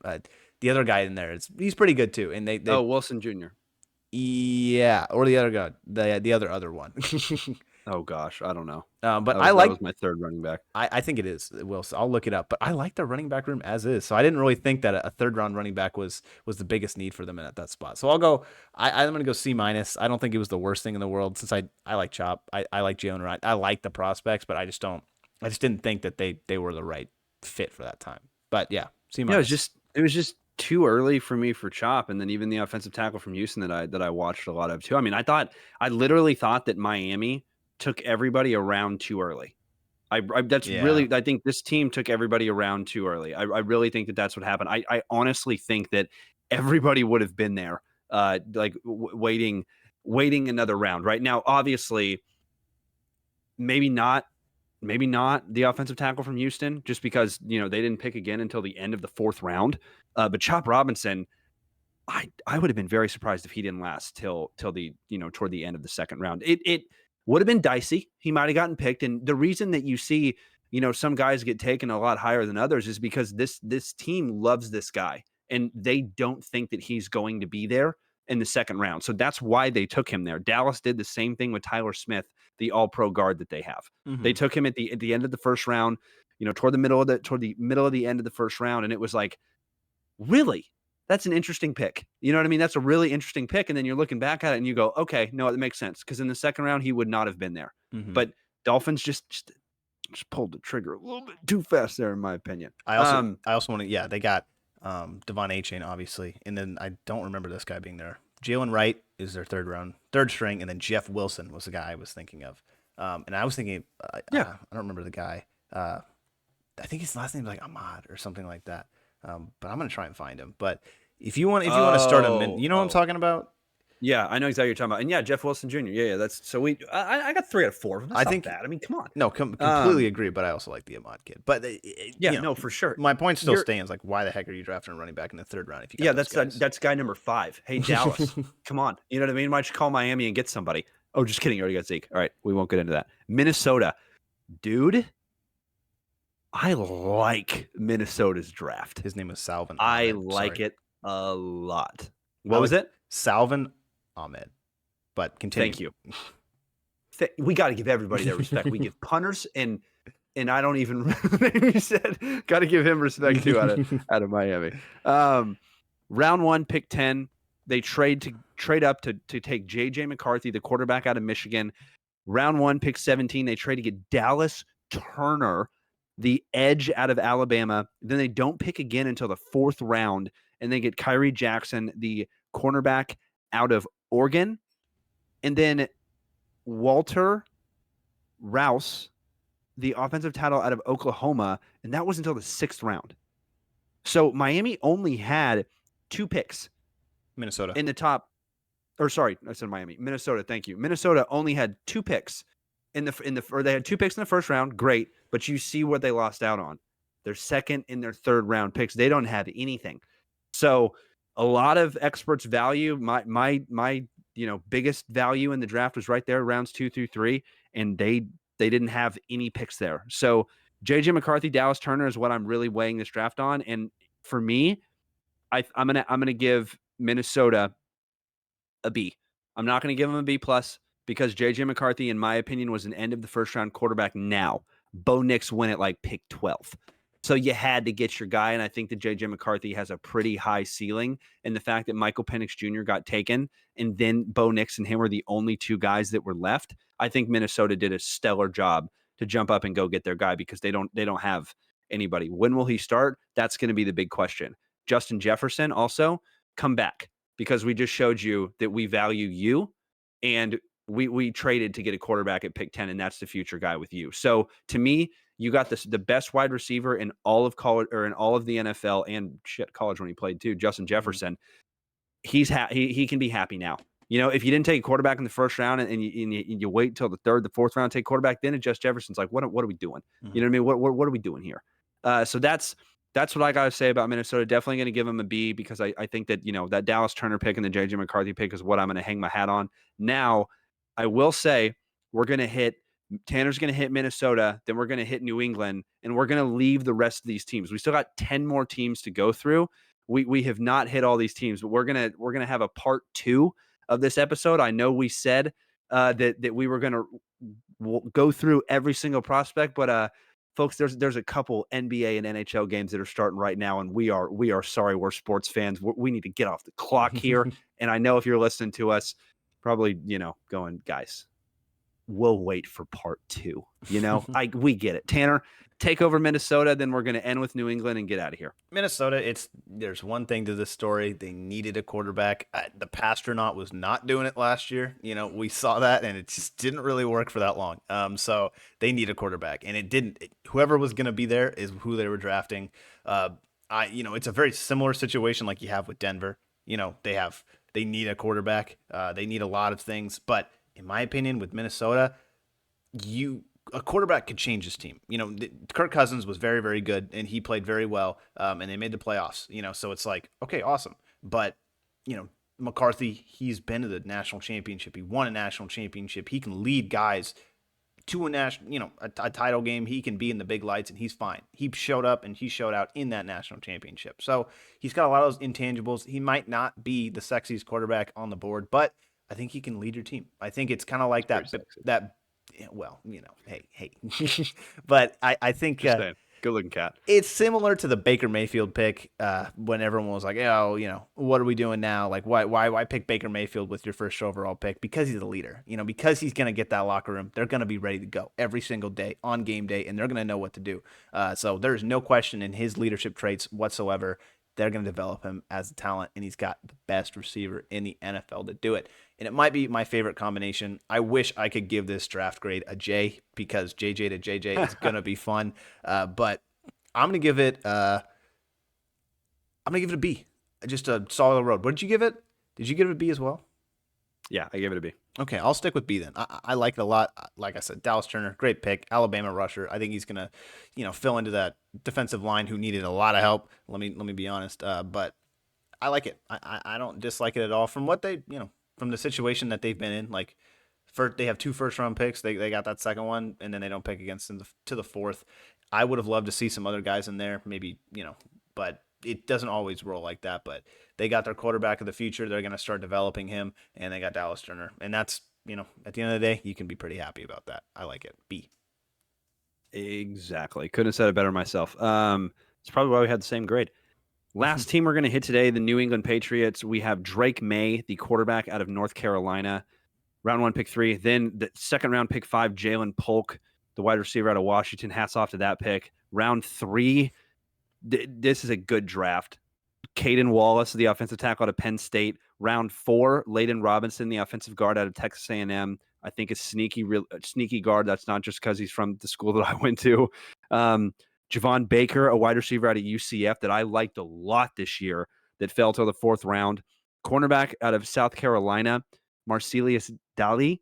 Then 6th round, pick 17, the cannon of the draft, Joe Milton III out of Tennessee. And last pick, their 7th round pick, pick 11 in the 7th round, Jaheim Bell, the tight end out of Florida State, who I also liked.